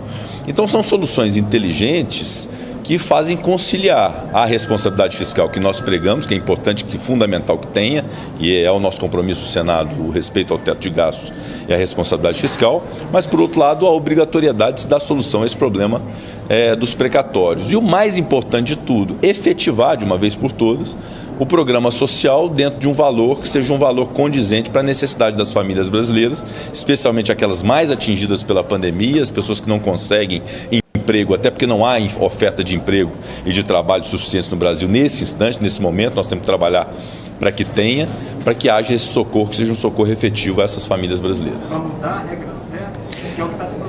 Na verdade, o que há de proposta, segundo soube na Câmara dos Deputados, não é uma alteração do teto. O teto continua a existir, a responsabilidade fiscal também. No entanto, há uma redefinição da regra relacionada à correção desse teto de gastos públicos. Ao invés de ser de meados de um ano até meados de outro ano, fazer de janeiro até dezembro. Essa é uma avaliação que tem que ser feita à luz de princípios constitucionais. Pode ser até que essa solução, eu sinceramente nesse instante não posso afirmar categoricamente isso, pode ser até que essa solução de parametrização do começo até o fim do ano possa eventualmente até ser mais justa. Mas essa é uma avaliação que tem que ser feita pela Câmara dos Deputados, repito, com critérios técnicos, legais, constitucionais, e tendo essa decisão da Câmara na PEC dos precatórios, o Senado vai avaliar, e o que eu posso dizer é que vai avaliar com o máximo de pressa possível para poder dar solução definitiva a isso, que é algo que a sociedade espera muito que se dê solução. Precatório, responsabilidade fiscal e o programa social, que são fundamentais para o Brasil. Maravilha, esse foi o presidente aí do Senado falando mais cedo aí, o Pacheco. Você lembra ontem, né, Rafa, que a gente estava mostrando aqui, inclusive, a fala do Paulo Guedes. Ele praticamente tirando ali a responsabilidade realmente do governo, colocando ali então a culpa no Senado, nessa questão do entrave. Ele falou dos combustíveis também, o pessoal está avisando, vamos voltar aqui já para poder ouvir o Pacheco ainda falando, mas antes da gente entrar nesse outro assunto do combustível, ontem o Paulo Guedes falava que então a culpa ficava ali realmente toda no Senado pelo fato de não ter sido aí aprovado algumas coisas, o Senado não ter dado andamento, né, algumas pautas e reformas e tudo mais, e que por isso então era que o governo não estava tendo dinheiro ou espaço para que se tenha a solução para o que precisa agora. De pronto é o Auxílio Brasil. Você vê que o Pacheco ele não crava valores, ele não fala sobre ser realmente ou não esses R$400, que muitos já têm se dito. O Paulo Guedes ontem endossou, hoje o próprio presidente da República voltou a falar e renovar novamente aí esse compromisso de ser R$400 para todas as pessoas. Foi ainda há pouco aí realmente tirada qualquer objeção para poder continuar com essa votação para a PEC hoje, dos precatórios, deve continuar ainda. A gente vai atualizando vocês aqui até a gente chegar no fim da nossa programação, mas a Comissão Especial da PEC dos precatórios tirou qualquer novo requerimento para poder adiar a votação e vai seguir hoje com essa votação da PEC dos precatórios. É uma das vias que pode aí então desafogar então alguma brecha aí nesse teto para o governo. Vamos dar uma olhadinha então do que o Pacheco também falou em relação ao combustível, que a gente sabe que já tem, inclusive, caminhoneiros se movimentando lá no Rio de Janeiro, enfim, querendo mobilizar uma paralisação. Vamos ver o que o Pacheco falou. Na verdade, hoje, na reunião com os governadores, dado o apelo feito para que a Petrobras participasse dessa discussão, eu acho até muito legítimo, já que nós estamos ouvindo governadores, o seu secretário de Fazenda, que possamos ouvir a Petrobras, que muitos têm dito, inclusive eu, que tem que tomar parte desse problema. Então, eventualmente, um convite para que possam fazer parte de uma mesa de reunião inicial, para que possam dar a sua opinião sobre esse problema do combustível. O mais importante numa discussão dessa natureza é, obviamente, ser fiel à Constituição, ser fiel à lei, garantir um processo legislativo legítimo, mas é ouvir os personagens. É muito importante ouvi-los e saber qual é a recomendação técnica e política de cada personagem nessa história. Presidente, um dos caminhos apontados foi a retomada do fundo de equalização. Desculpa, eu não estou te ouvindo. Nada. Um dos caminhos apontados foi a retomada do fundo para equalização, exatamente do preço dos combustíveis. Esse é o caminho que foi estimulado em 2016? Na verdade, os governadores, não digo todos, mas a grande maioria dos governadores afirmaram que a solução principal estaria na política de preços da Petrobras e também no restabelecimento do fundo de equalização dos combustíveis. Inclusive, o governador Wellington Dias lançou essa tese como uma tese que devia ser suscitada e refletida como um fator para poder se resolver o problema. É óbvio que nós estamos discutindo uma busca de solução de diversas frentes, né, de trabalho. Essa da política de preço pode ser discutida, o fundo de equalização, mas o projeto trata de matéria tributária e sobre isso nós vamos ter que ter uma opção. E a opção vinda da Câmara é uma opção que muda o conceito. Ao invés de ser um percentual sobre o valor do combustível para se calcular o ICMS, a partir dos últimos 15 dias, o preço praticado, se ter uma regra mais rígida de um tempo maior de média e ter um valor fixo para a quantidade de combustível, o que é uma ideia que até indaguei aos governadores, que considerando uma mesma arrecadação num modelo e outro, qual que seria o modelo melhor, mais previsível, com uma arrecadação mais previsível, melhor para o consumidor, e essa busca dessa resposta é que nós temos que ter. Eventualmente, a proposta da Câmara, com esses ajustes, alguns propostos inclusive por governadores, pode ser uma solução viável para esse problema tributário, porque há outras frentes, mas esse problema tributário do combustível. Mas também existe a possibilidade de uma discussão, uma reforma tributária mais ampla, que se foi assuntado hoje? Sem dúvida. Na verdade, nós nunca desistimos e sempre estamos discutindo a questão da reforma ampla. É a PEC 110, de autoria do então presidente do Senado, Davi Alcolumbre, subscrita por diversos senadores. Está na Comissão de Constituição e Justiça, que hoje é presidida pelo Davi Alcolumbre, relatada pelo senador Roberto Rocha. Roberto Rocha já apresentou o seu parecer e é bem considerável o apoio que essa PEC vem tendo da sociedade civil, dos setores produtivos, dos governadores, da Confederação Nacional dos Municípios, do próprio Ministério da Economia. O ministro Paulo Guedes esteve no Senado para poder render o apoio à PEC 110. Então é um conjunto de apoios muito significativos que fazem com que essa PEC tenha uma sustentação de viabilidade, e nós temos que discutir e buscar o caminho da sua aprovação na CCJ, eventualmente sua submissão ao plenário do Senado Federal ainda esse ano. É o que nós vamos buscar. Essa é vista pelos governadores como uma solução inteligente para a redefinição do modelo tributário nacional, com a fixação de um imposto sobre valor agregado no nível federal e o imposto sobre valor agregado subnacional, ICMS e ISS, que acabaria por dar solução definitiva a essa questão tributária, inclusive nos combustíveis. Mas não resolve a curto prazo, né? Exato, porque ela tem uma regra de transição, não resolve a curto prazo, é uma transição e a transição é muito importante para a assimilação por parte da sociedade, do setor produtivo, do Brasil, de uma reforma que mude a matriz tributária do país, mas de fato temos um problema para hoje, o preço do combustível muito elevado, e temos que incessantemente buscar solução para isso. Muito obrigado. Só mais uma dúvida. Ontem o senador Renan Calheiros apresentou o relatório final. É isso aí, tá aí todos os esclarecimentos sobre as discussões, né, que podem começar a acontecer a partir de agora sobre essa questão do preço, né, dos combustíveis, de como que é composto esse preço dos combustíveis. Existe uma discussão muito grande, né, se a culpa é do Estado, vem do governo federal, se é aí então uma decisão da Petrobras, quem que fica com o real peso nessa história toda, né, Rafa? São aí então os caminhoneiros que no bolso sentem, né, esse preço do combustível. É por causa disso que eles decidiram, né, novamente começar algumas paralisações. Inclusive eu estava acompanhando aqui que o Chorão, que é o presidente da Abrava, ele estava dizendo que R$400 proposto pelo presidente não atendem às demandas dos caminhoneiros. R$400, só, né, esclarecendo aqui para o pessoal, R$400, muitos têm se falado em relação ao Auxílio Brasil. No momento que o presidente Jair Bolsonaro falou no evento lá em Pernambuco sobre atender aos caminhoneiros autônomos, aos 750 mil caminhoneiros autônomos, ele disse que iria atender esses caminhoneiros e ajudar, mas não especificou o valor, disse que iria dar mais detalhes em seguida sobre isso. Talvez incluir então esses caminhoneiros nesse Bolsa, o que seria o antigo Bolsa Família, agora o Auxílio Brasil de R$400. Se for isso, o Chorão já adianta aqui que não dá para poder fazer nada com R$400, com um diesel numa média de R$4,80. Ele diz que, inclusive, vão manter as demandas e a greve aí programada para o dia 1º de novembro. Lembrando que lá no Rio de Janeiro, algumas movimentações já começaram a acontecer, né, Rafa?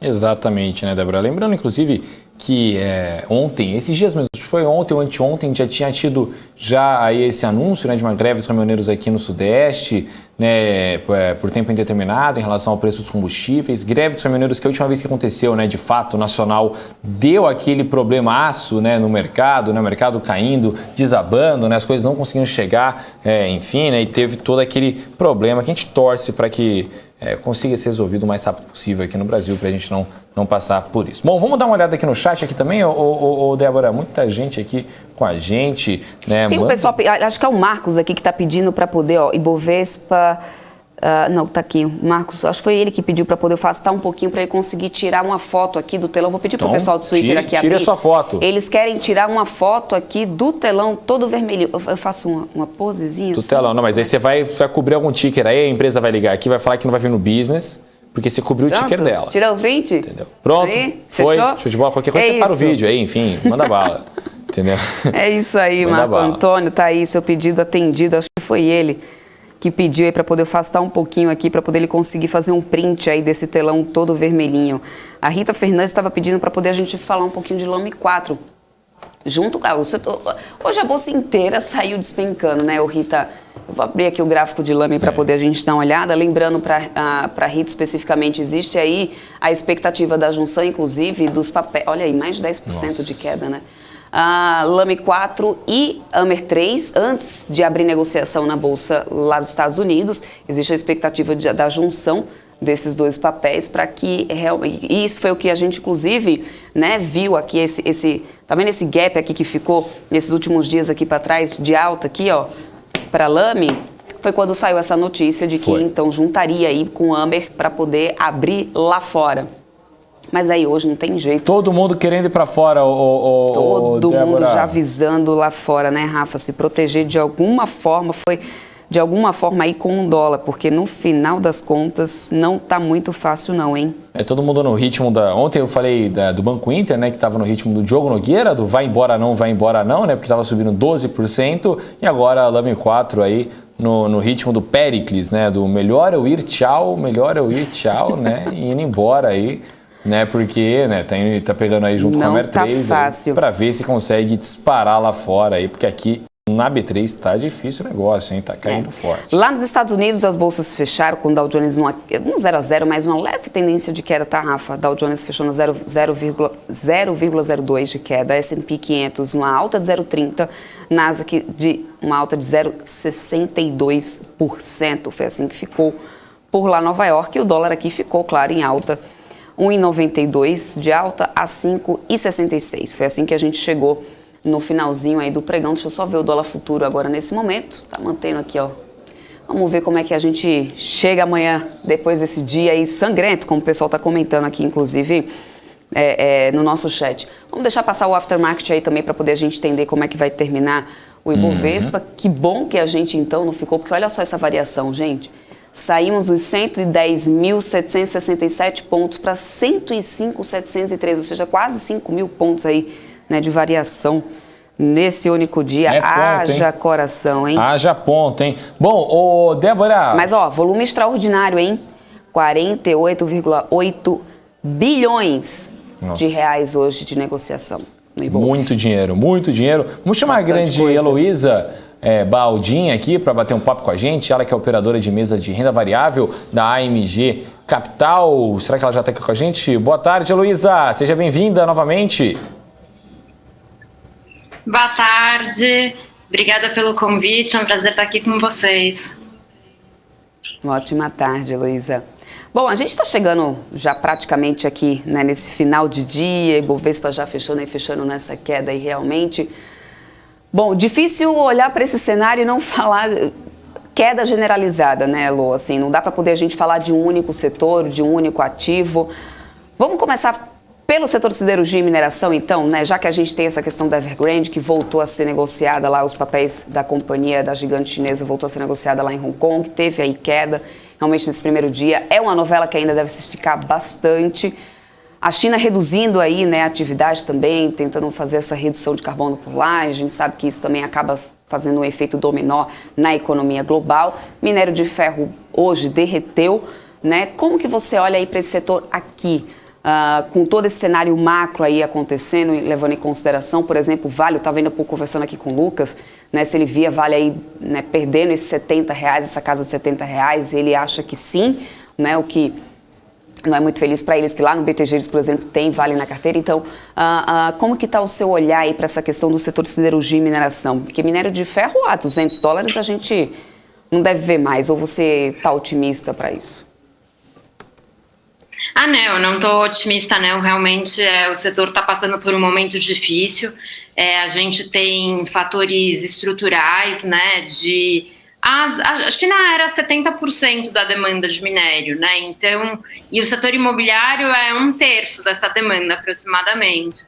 Então, a gente tem aí 20% da demanda de minério, no mínimo, né? Que está sob discussão, né? Como é que isso vai se articular com essa reestruturação do setor imobiliário, principalmente na China.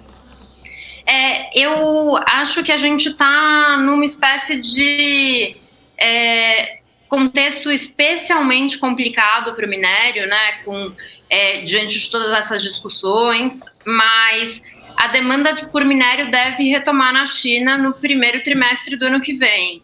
Então, acredito que os preços se estabilizem em níveis melhores do que eles estão agora. Ali, em alguma coisa, talvez entre $100 e $120. Mas, sem dúvida, o patamar que a gente teve no começo desse ano, a gente não vai ver mais tão cedo. Perfeito, Heloísa. Agora eu queria comentar um pouco com você sobre a GetNet, né? A GetNet, a gente viu aí o IPO dela, ela disparou ali nas 2 primeiras sessões, ali o pessoal falou, nossa, eu acho que o IPO foi precificado de forma errada, né? Não é possível, o negócio está subiu acho que quase 60%, se não me engano, mas aí nos outros 2 dias acabou caindo. Como é que você está vendo aí essa ação da GetNet? O investidor, você acha que se empolgou no começo e depois acabou perdendo hype? Ou você acha que alguma outra coisa aconteceu no papel para o investidor mudar a sua cabeça?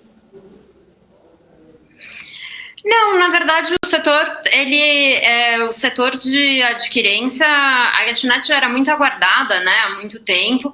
O fato dessa estreia na Bolsa ter sido feita para quem tinha participação no Santander, né, criou uma pressão compradora muito grande, né, nessa primeiro momento da negociação.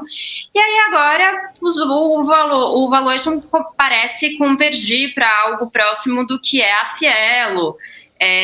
E também a gente está olhando para a GetNet numa sessão de realização de lucros extrema, né, que é o que foi hoje, com todas as notícias que a gente teve no fronte político. Perfeito, Heloísa. Bom, hoje foi um dia, né? É um dia que a gente até apelidou aqui de Ibovespa sangrento, né? Hoje, porque tá tudo em vermelho, né? Acho que só tem duas ações que estão subindo aí, né? Suzano e eu acho que Klabin, salvo engano, né? As duas de papel aí subindo, mas enfim, subindo até pouco. Aqui no meu gráfico, para você ter ideia, nem aparece mais aqui as que estão positivadas, viu? Tá até difícil aqui ver. Como é que você enxergou esse dia aí? Teve algum papel que te chamou a atenção aí na mesa de negociações aí da MG? Hoje, assim, o que a gente viu foi um movimento de venda absolutamente generalizado. A gente viu muito ajustes de posição, né? Clientes, na verdade, tentando sair de alguns setores um pouco mais voláteis, né? A gente viu uma pressão vendedora muito grande no varejo. E de modo geral, os clientes tentando, na verdade, se proteger como podiam em ações mais resilientes, né? Tanto como quando a gente viu, por exemplo, no final do dia, essa pressão compradora na Suzano, né? Justamente porque é uma ação que é muito mais defensiva do que a média, né? Em geral, elas são ações que performam muito bem, né? Quando o dólar deprecia muito, que foi justamente o que aconteceu hoje. Aliás, o real, né? Depreciou muito, que foi o que aconteceu hoje. Perfeito, aqui a galera aqui mandando muito comentário aqui no chat, né? Gente, mandem suas perguntas aí também para a grande Heloísa, que está aqui com a gente hoje, né? Ô Heloísa, e agora em relação ao setor de tecnologia, na última vez que você veio aqui, eu acho que inclusive, não sei, acho que foi no BMC Now, a última vez que você veio aqui, que estava eu e a Hanna Beltrão, né, no extinto BMC Now, né, o programa, inclusive, um beijo, né, para a Hanna Beltrão, que assume o BMC Business logo após do Top News, né? Hoje, que o BMC Business foi passado para amanhã, mas enfim. E na última vez que a gente falou, Heloísa, sobre aqui o Ibovespa, você me falou um pouco sobre o setor de tecnologia que estava de olho. E aí, ainda tem essa visão aí para o setor de tecnologia? Ainda é um setor que pode acabar surpreendendo o investidor? Ou aquela coisa, né, que a gente teve uma época que a gente via ali local web disparando e outros papéis ali chamando a atenção do investidor. Você acha que pode ter dado uma arrefecida aí no investimento, Heloísa? A gente tem visto algumas empresas de tecnologia, né? Por exemplo, o Banco Inter, que daí até a gente conversou da outra vez, Localweb, falando de, na verdade, a própria Mer, né? Falando de listagem nos Estados Unidos, né? Eu acho que especificamente agora no Brasil, que a gente está com um juros de 10 anos cada vez mais alto, né? Hoje o juros de 10 anos bateu 12%, que é um patamar altíssimo e que penaliza muito o valuation das empresas de tecnologia que tem a sua geração de caixa futura como um dos principais elementos, né, para a contabilização do seu valor. Então, as empresas de tecnologia estão num panorama meio complicado, né? Por exemplo, você vê nomes como Melius, que parecem não ter, assim, parece que a queda não tem fim, né? Ela simplesmente, a ação simplesmente cai mais, e você fala, gente, até onde isso vai? As empresas de tecnologia estão sendo muito punidas na Bolsa com essa recente alta dos juros. Perfeito, Heloísa. Bom, agora a galera aqui no chat aqui mandando, ó. O Igor Sintra perguntando sua opinião sobre BB Seguridade. Vou até puxar aqui, quanto é que tá a BB Seguridade hoje aqui? Vamos ver aqui, BB Seguridade. BB Seguridade hoje tá subindo, impressionantemente está subindo o BBS3 em 0,80%. Quem diria, hein? Todo mundo caindo, BB Seguridade subindo, mas e aqui nos últimos 5 dias aqui também subindo. Muito interessante essa movimentação do papel. Você tem alguma opinião formada sobre esse papel que está subindo cerca de 10% no mês, mas se você for pegar no acumulado do ano, o BB Seguridade ainda cai 26% aí na Bolsa de Valores, né, Heloísa? A BB Seguridade é uma ação que tem tido, aliás, né, teve bastante dificuldade, né, nos últimos meses. Como todas as seguradoras, teve dificuldades, né, no começo do ano por conta da sinistralidade da Covid, e agora vem apresentando uma recuperação, né? A gente vê as seguradoras num movimento interessante, tanto BB Seguridade como Sul América e Porto Seguro. Show de bola, então, Heloísa. Vamos chamar aqui a grande Débora aqui, que tem mais perguntas para você. Manda bala aí daí, Vamos Débora. lá, Heloísa. É o Leonardo que está aqui perguntando o seguinte, olha, ano político e torneira está começando a abrir. Bom, a gente tem toda essa questão aí de Auxílio Brasil sendo discutido, né, se realmente vai mais dinheiro então para a população, melhora um pouquinho aí o poder de compra, mas por outro lado a gente tem um peso de inflação, juros mais altos, enfim. A pergunta dele é a seguinte, ano político, a torneira está começando a abrir. Dessa maneira, a Magalu pode se dar bem nesse cenário? Porque realmente a gente tem visto o setor de varejo sendo bem penalizado até agora, né, Heloísa? O varejo tem sofrido muito, né? Mas eu acho que tem algumas dúvidas que pairam sobre o varejo. Tá.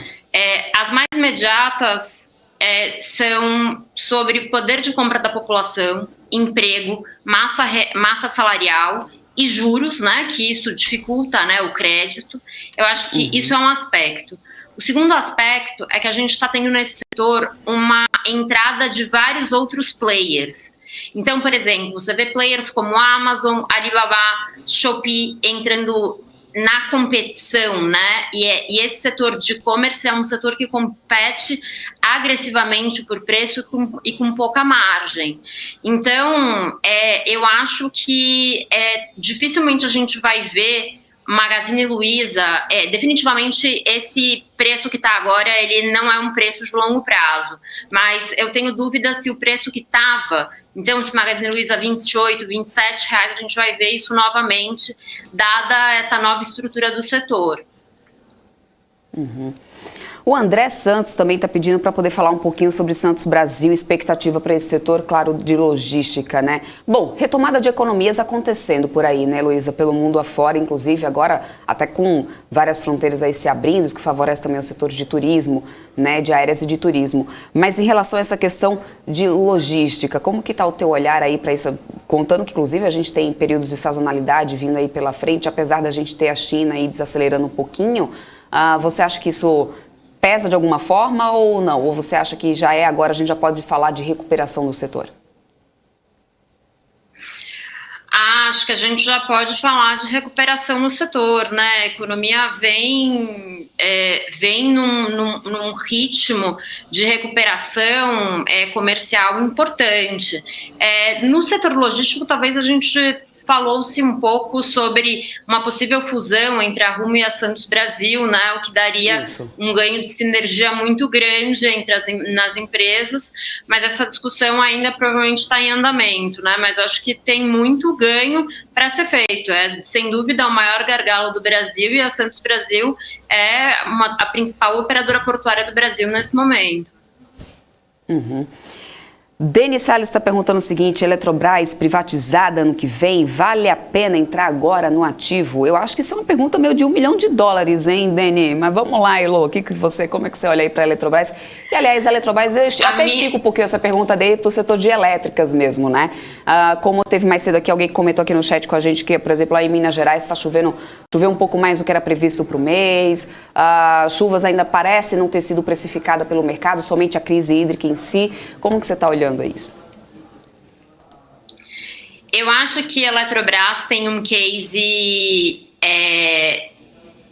peculiar, no sentido de que a Eletrobras ela é negociada com um desconto muito grande, né? Quando a gente olha as unidades de negócio separadas da Eletrobras, mesmo sem considerar uma privatização, a gente tem ali espaço para essa ação valer mais do que R$50, né? Mesmo sem estar a privatização na conta. Então, eu acho que a Eletrobras é um case interessante. A dúvida é a seguinte, como é que... eu tenho um pouco de dúvida de quando é que a gente vai conseguir destravar esse valor, né? Porque se você tem tempo para esperar, eu acho que a Eletrobras é um case interessante. Mas eu tenho um pouco de ceticismo de se o governo, dadas as condições políticas que estão sendo semeadas agora, vai ter capacidade para fazer uma privatização daqui a 3, 4 meses, como a equipe vem anunciando. E o setor elétrico, de maneira geral, eu concordo, acho que a crise hídrica foi precificada, mas que essas chuvas ainda não estão no preço. Mas essas chuvas são ainda incipientes, né? Mas tem espaço para você ter uma queda importante no custo de energia ao longo dos próximos meses e suavizar um pouco a pressão em cima das distribuidoras. Maravilha, Elô. Eu quero até trazer aqui para o pessoal nosso mapa de calor, já nesse final de pregão aqui. Então, vamos dar uma olhadinha aqui nesse mapa de calor do Profit Pro da Nelogica para a gente entender. Olha, por exemplo, LET 6 aqui, 5% de queda, ficou aí hoje. LET 3 também aqui, 4,25% de queda nesse setor de energia. Aí não foi só a Eletrobras, aí a gente tem todos os setores impactados como um todo, né? Varejo lá na frente, Amer 3, que a gente falou aqui um pouco mais cedo, 10,76% de queda, 10% de queda aqui para a Leme 4 também, como a gente mostrou ainda há pouco aqui o gráfico. Outras grandes varejistas aqui como Via, e a Heloísa estava explicando bastante aí sobre essa questão do setor também, está bastante ainda impactado, está ainda penalizado, né, com essa crise toda que, né, a gente ainda enfrenta na economia, 7,61% para Via.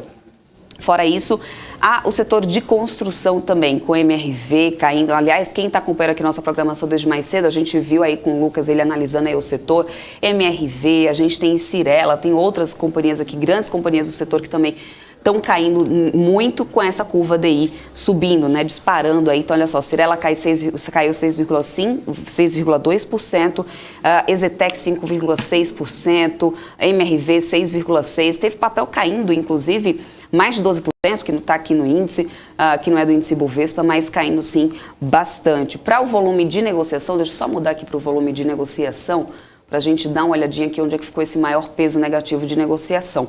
Vale, como a gente tinha falado desde mais cedo, queda do minério de ferro lá na China, que derreteu. Commodity tem um peso muito importante aqui na nossa bolsa, então a gente teve aqui realmente o setor de petróleo com o Petrobras, Vale, Bancões, pesando bastante aí. Também nessa queda aqui do Ibovespa, não só, junto tem outros setores aqui ainda. Suzano aqui foi que ficou segurando aí um pouco de volume de negociação positivo, né? Com o dólar em alta, a gente sabe que isso acaba também beneficiando os papéis como Suzano e Klabin, né? Que dependem muito da questão da exportação, né? Então vamos lá, vamos continuando por aqui. Rafa, você tem perguntas aí também para a Heloísa? Tenho sim, tenho muitas perguntas para a Heloísa aqui, mas eu queria antes mandar aqui uma pergunta do próprio chat aqui. A galera do chat, sempre quando vocês mandam pergunta, a gente dá preferência para vocês, porque aqui a ideia é realmente ser esse canal para conversa com o investidor. Ô Heloísa, o Sérgio Roberto Carvalho aqui perguntando se os fundos imobiliários são boas opções nesse momento de instabilidade aqui no Brasil. O que você acha, na sua opinião? É hora de ir para o FI? Acho que não. Os fundos imobiliários, eles acabam... o fundo imobiliário, né, ele é uma renda, né, que ela está definida em contrato, que é o aluguel, e que ela é reajustada pela inflação anualmente, né, e aí pode ser IGPM ou IPCA o seu contrato. O que acontece é que, com a curva de juros abrindo, né, quando eu começo a comparar o fundo imobiliário com a NTN-B, os fundos imobiliários eles começam a ter dificuldade de acompanhar a abertura da curva de juros.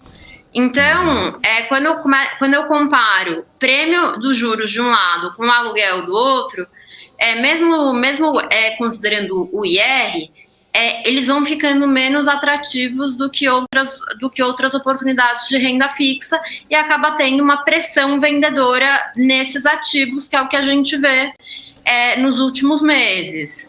Então, acho que fundos imobiliários, eu acho que tem algumas coisas que estão em promoção, mas mesmo assim, talvez não seja o melhor momento de entrar ainda, porque a gente ainda está tendo muita movimentação nos juros. Show de bola, então, Elo. Bom, agora mais gente aqui mandou pergunta. Qual a sua visão para construtoras com foco na classe A, como EZTEC e Cyrela? São uma boa aí para investir? O Leonardo Tanan, aí com tudo em letra, inclusive Caps Lock, perguntando pra gente. Eu gosto muito de construtoras, especificamente Cyrela e EZTEC são as minhas favoritas, mas elas estão sob grande pressão ainda, né? Mesmo a EZTEC, que é a menos alavancada de todas, as construtoras são a atividade de construção, ela é uma atividade que é muito tomadora de crédito, né?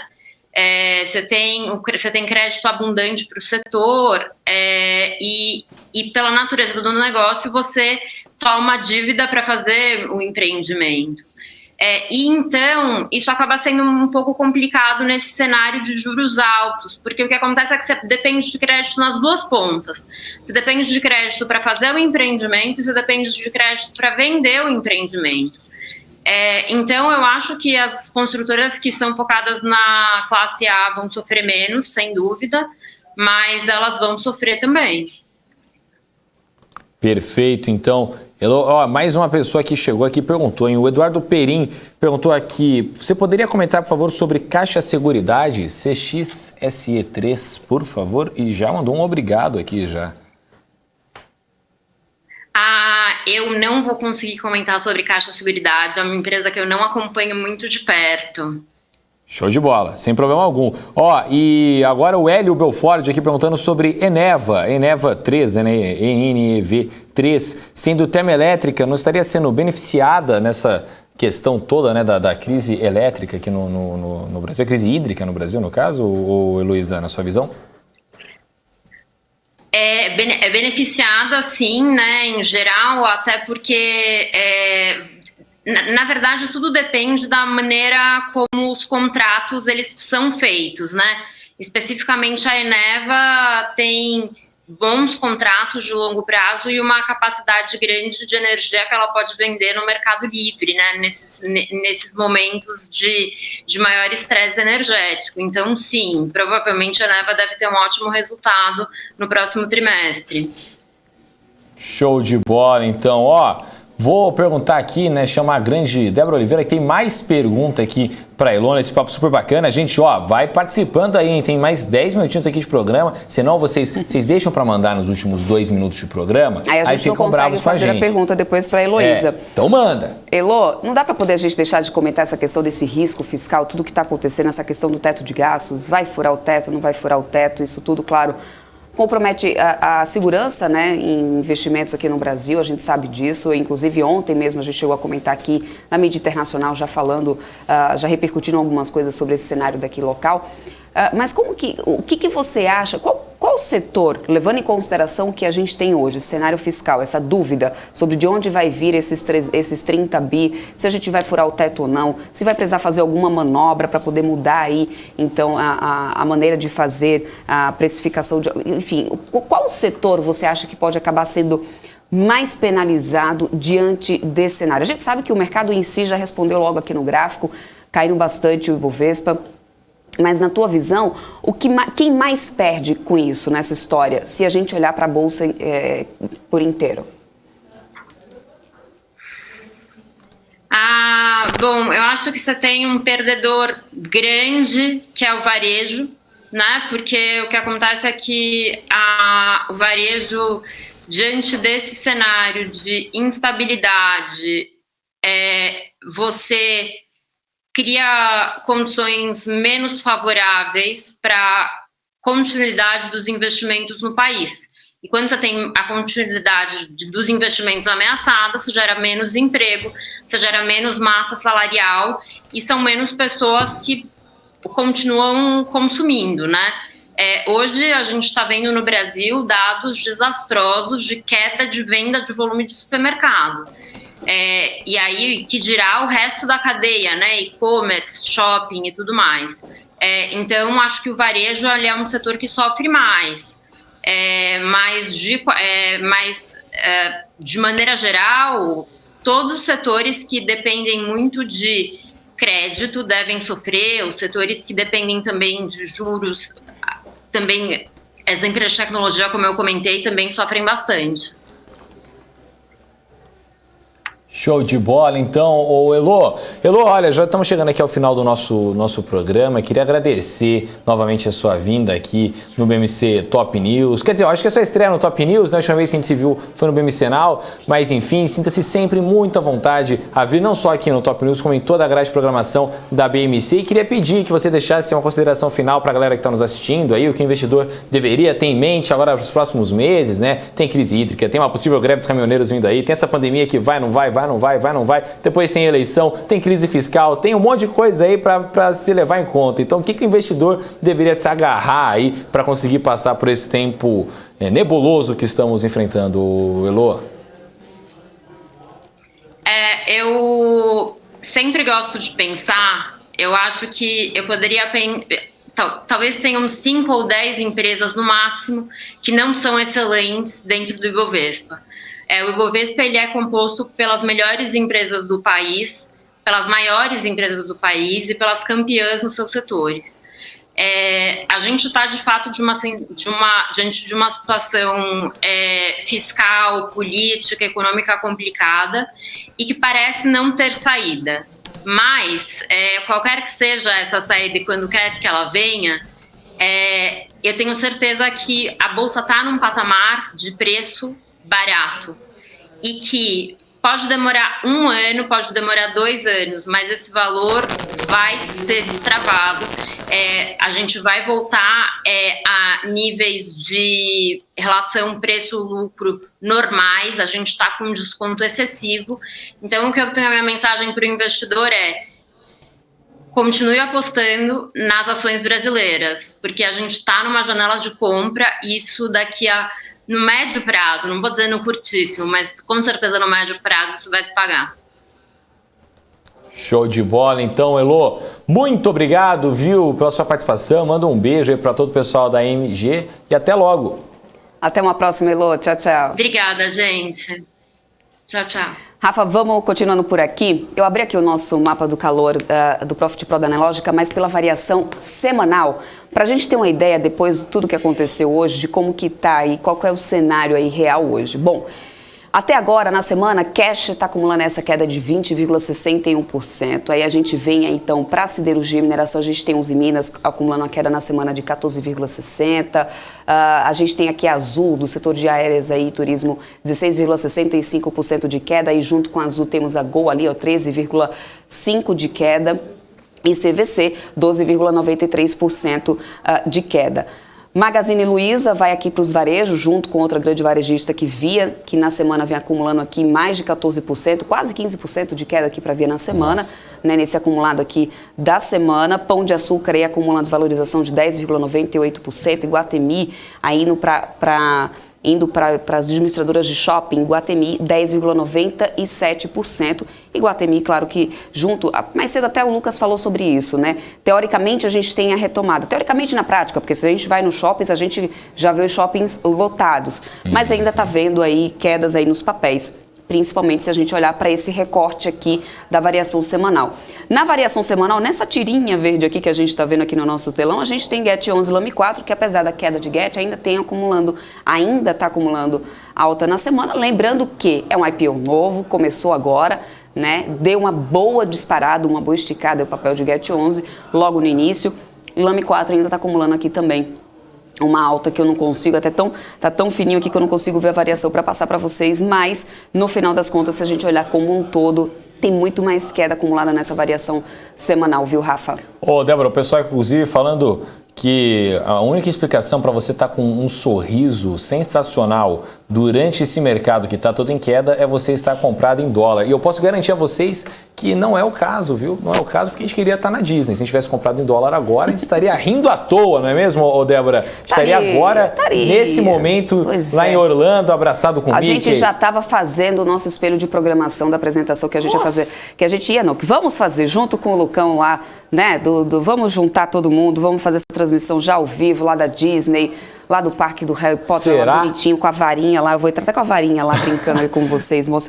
Jogar essa varinha aqui pra ver se a gente muda aqui. Se bem que o Rui das Neves, até mais cedo aqui, o Rui das Neves estava dizendo, Estelão tá lindo hoje. A gente tem que entrevistar o tio Patinhas, né? Porque ele que manja de dinheiro. Ele manja de dinheiro. A gente traz ele fala com a gente aqui, ele fala toda a sua estratégia. Ele que deve ser buy and hold, né? Deve ser muito buy and hold, né? Porque ele tem muito dinheiro, aquela piscina, né, enorme, cheia de moedas de ouro, né? Então, enfim, aí um beijo pro tio Patinhas. Olha, o Luiz Henrique dizendo assim, hoje só faltou a camisa vermelha da Débora, porque teve um dia desse que eu tava de vermelho, com um telão vermelho, eu tava parecendo um camaleão aqui no meio, né? Entendi. Pra vocês verem que é a intriga da oposição. Clima de Natal. Sempre, né, não significa que porque minha roupa tá aqui vermelha, o telão vai estar vermelhinho. Hoje eu tô aqui, vim em paz, missão de paz, de branco. Não deu muito certo não, né? Porque a gente não tem muita missão de paz lá por Brasília. Por falar em Brasília, viu, Rafa? O presidente Jair Bolsonaro informou nas suas redes sociais que a live semanal dele, que acontece toda quinta-feira, vai acontecer um pouquinho mais tarde hoje, às 8h30 da noite, porque o presidente está retornando dessa viagem que ele estava lá no Nordeste. Ele passou primeiro pela Paraíba, depois ele foi para Pernambuco. Por causa disso, vai atrasar em 1 horinha a live do presidente Jair Bolsonaro nessa quinta-feira. E, Rafa, só para poder a gente se caminhar para esse finalzinho, eu vou abrir aqui o gráfico de Suzano, que foi uma das únicas altas do índice aqui hoje. Suzano, mas é com um SU, Débora, para poder a gente dar uma olhadinha aqui. SUZ tá aqui, Suzano. Olha só, a Suzano ficou nessa alta aí hoje, o papel ficou aqui a 49,20. Alta do dólar, às vezes pode estar beneficiando, pesando também positivo aqui para Suzano, mas se a gente olhar o gráfico como um todo, olha só, vem perdendo aqui um pouco. Aqui de final de agosto para meados de setembro, tentou aqui uma recuperação, a gente já está na casa dos 49,20. Lá no início do ano, em março, o Suzano estava batendo aqui os 76,56, ou seja, ainda falta um pouquinho aí para poder conseguir recuperar o que via ali, o que a gente estava vendo ali no início do ano de Suzano. Se o dólar continuar assim, quem sabe aí não pode ser então um fôlego para o papel, né? Isso a gente pode também amanhã trazer esse questionamento aí para os analistas que vão passar por aqui para poder a gente esclarecer isso para o pessoal. Mas esse é o gráfico de Suzano hoje aí, depois desse pregão, foi uma das pouquíssimas altas aí do Ibovespa. Foi Suzano e também BB Seguridade, né, Rafa? Ô, Débora, inclusive aqui, né, eu adoro a participação do chat. O Sérgio Roberto Carvalho, aqui um abraço, inclusive, que eu soube que é amigo do grande diretor de jornalismo Rodrigo Maris, que eu amo de paixão. Inclusive, já falei isso várias vezes aqui, mesmo que estando longe aí da PLR, mas enfim, falando assim, o mapa de calor é bem legal. É exatamente, não só o mapa de calor, viu? Várias funcionalidades aí dentro do Neológica Profit Pro são super legais. E para quem é nerd de mercado financeiro igual eu, que fica aqui adorando ficar vendo gráfico para cima e para baixo, investindo ou não, eu gosto bastante da lógica Profit Pro. Bom, enquanto isso, o Gustavo... Você viu que o Gustavo tá entregando aí? Isso quer falar. O Gustavo Bernardes aqui falando dólar nada. Débora tá comprada em euro. Ela quer comprar um catamarã. Olha só, revelações, hein? Casos de família aqui, hein? Olha lá em primeira mão. Lindo, não revela a nossa estratégia, que é o euro. Temos uns planos aí a longo prazo, viu, Rafa? Podemos, inclusive, colocar você nessa listinha de uns chats aí com a gente, fazer umas navegações aí com a gente, quem sabe daqui a alguns anos. Quero, mas não tenho dinheiro. Invisto em criptomoeda. Faço a transmissão ao vivo em alto mar, já imaginou? Ia ser sensacional. Já imaginou? Olha que legal. Sensacional. Olha que legal. Bastante bacana. Mas enquanto a gente não chega, a gente só fica aí, né, guardando os euros, e aí a gente vai ali em Santos, né, dar um jet e tá tudo certo. Eu vou a Santos, inclusive, nesse fim de semana, levarei meu papai ao jogo do Santos e América Mineiro. Então a gente se encontra por lá, mas não para ver o Santos. Vamos lá assistir o Santástico. Meu Santástico, que tá voando, tá na zona de rebaixamento, aí, perto da zona de rebaixamento. Olha, eu não entendo nada de futebol, Rafa, e ainda assim, na minha estreia, lá no Morumbi, vi justo que São Paulo e Santos. Eu não entendo nada. Os dois times naquela fase sensacional. Muito pior. Mas estava muito ruim o negócio. Ele não conseguia nem levar a bola. Pelo amor de Deus, Rafa. Foi 1-1. São Paulo também. Mas estava muito ruim. Foi um jogo ruim. Eu falei pra você não ir a esse jogo, Débora. Eu avisei pra você. Entendeu? Eu acompanho o meu Santos. Meu Santos 1-0 é alegria esse ano. O pessoal tá falando que o futuro tá subindo bastante. Deixa eu só abrir aqui pra gente dar uma olhadinha. Vamos ver o que está acontecendo. E cerveja já aí. falando, o futuro é duvidoso, muito bom. Parece olha. que é compositor do Engenheiros do Havaí. Não, gente, o índice futuro, que horas são agora? Já foi indo, né? Já estão aí 18 horas. Se a gente já bateu nas 18, o índice futuro do Ibovespa, uma queda aí, ó, de 1,26%, fechamos aí os 108. Por enquanto, dólar futuro, deixa eu abrir o dólar futuro também aqui, só para poder a gente encerrar. Vamos lá, Dow Food, para vocês, 1,11%. Fechamos aí nos 5,66. É isso. É isso. Vamos encerrando aí?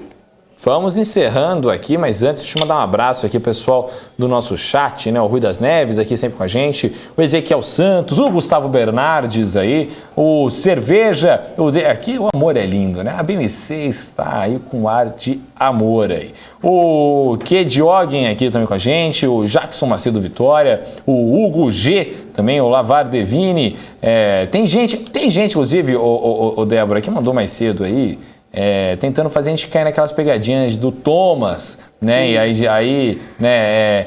Essa é velha, né? Gente, Eu até a gente não cai nisso mais não, entendeu? Por favor. Mas eu mando, inclusive, um beijo pro Thomas, um beijo pra prima dele, a Deide, todo mundo aí. A gente já conhece todas essas piadas aqui, a gente tá calejado disso aqui na BMC News. Bom, é alguma criança aí, mas tudo bem, vamos lá. Essa já é mais velha do que andar pra frente. Nossa. Rafa, vamos chegando ao fim, vamos ver se amanhã a gente consegue ter um dia então de recuperação, talvez. Quem soube hoje aproveitar as oportunidades, né? Amanhã Exatamente. pode ter um dia feliz. Ou não, né? Ou não. não. E essa é a graça do mercado, né? O pessoal vai ficar agora na nossa programação com o Marcos Saravalli. Em seguida, vem o Rafa Lara de novo?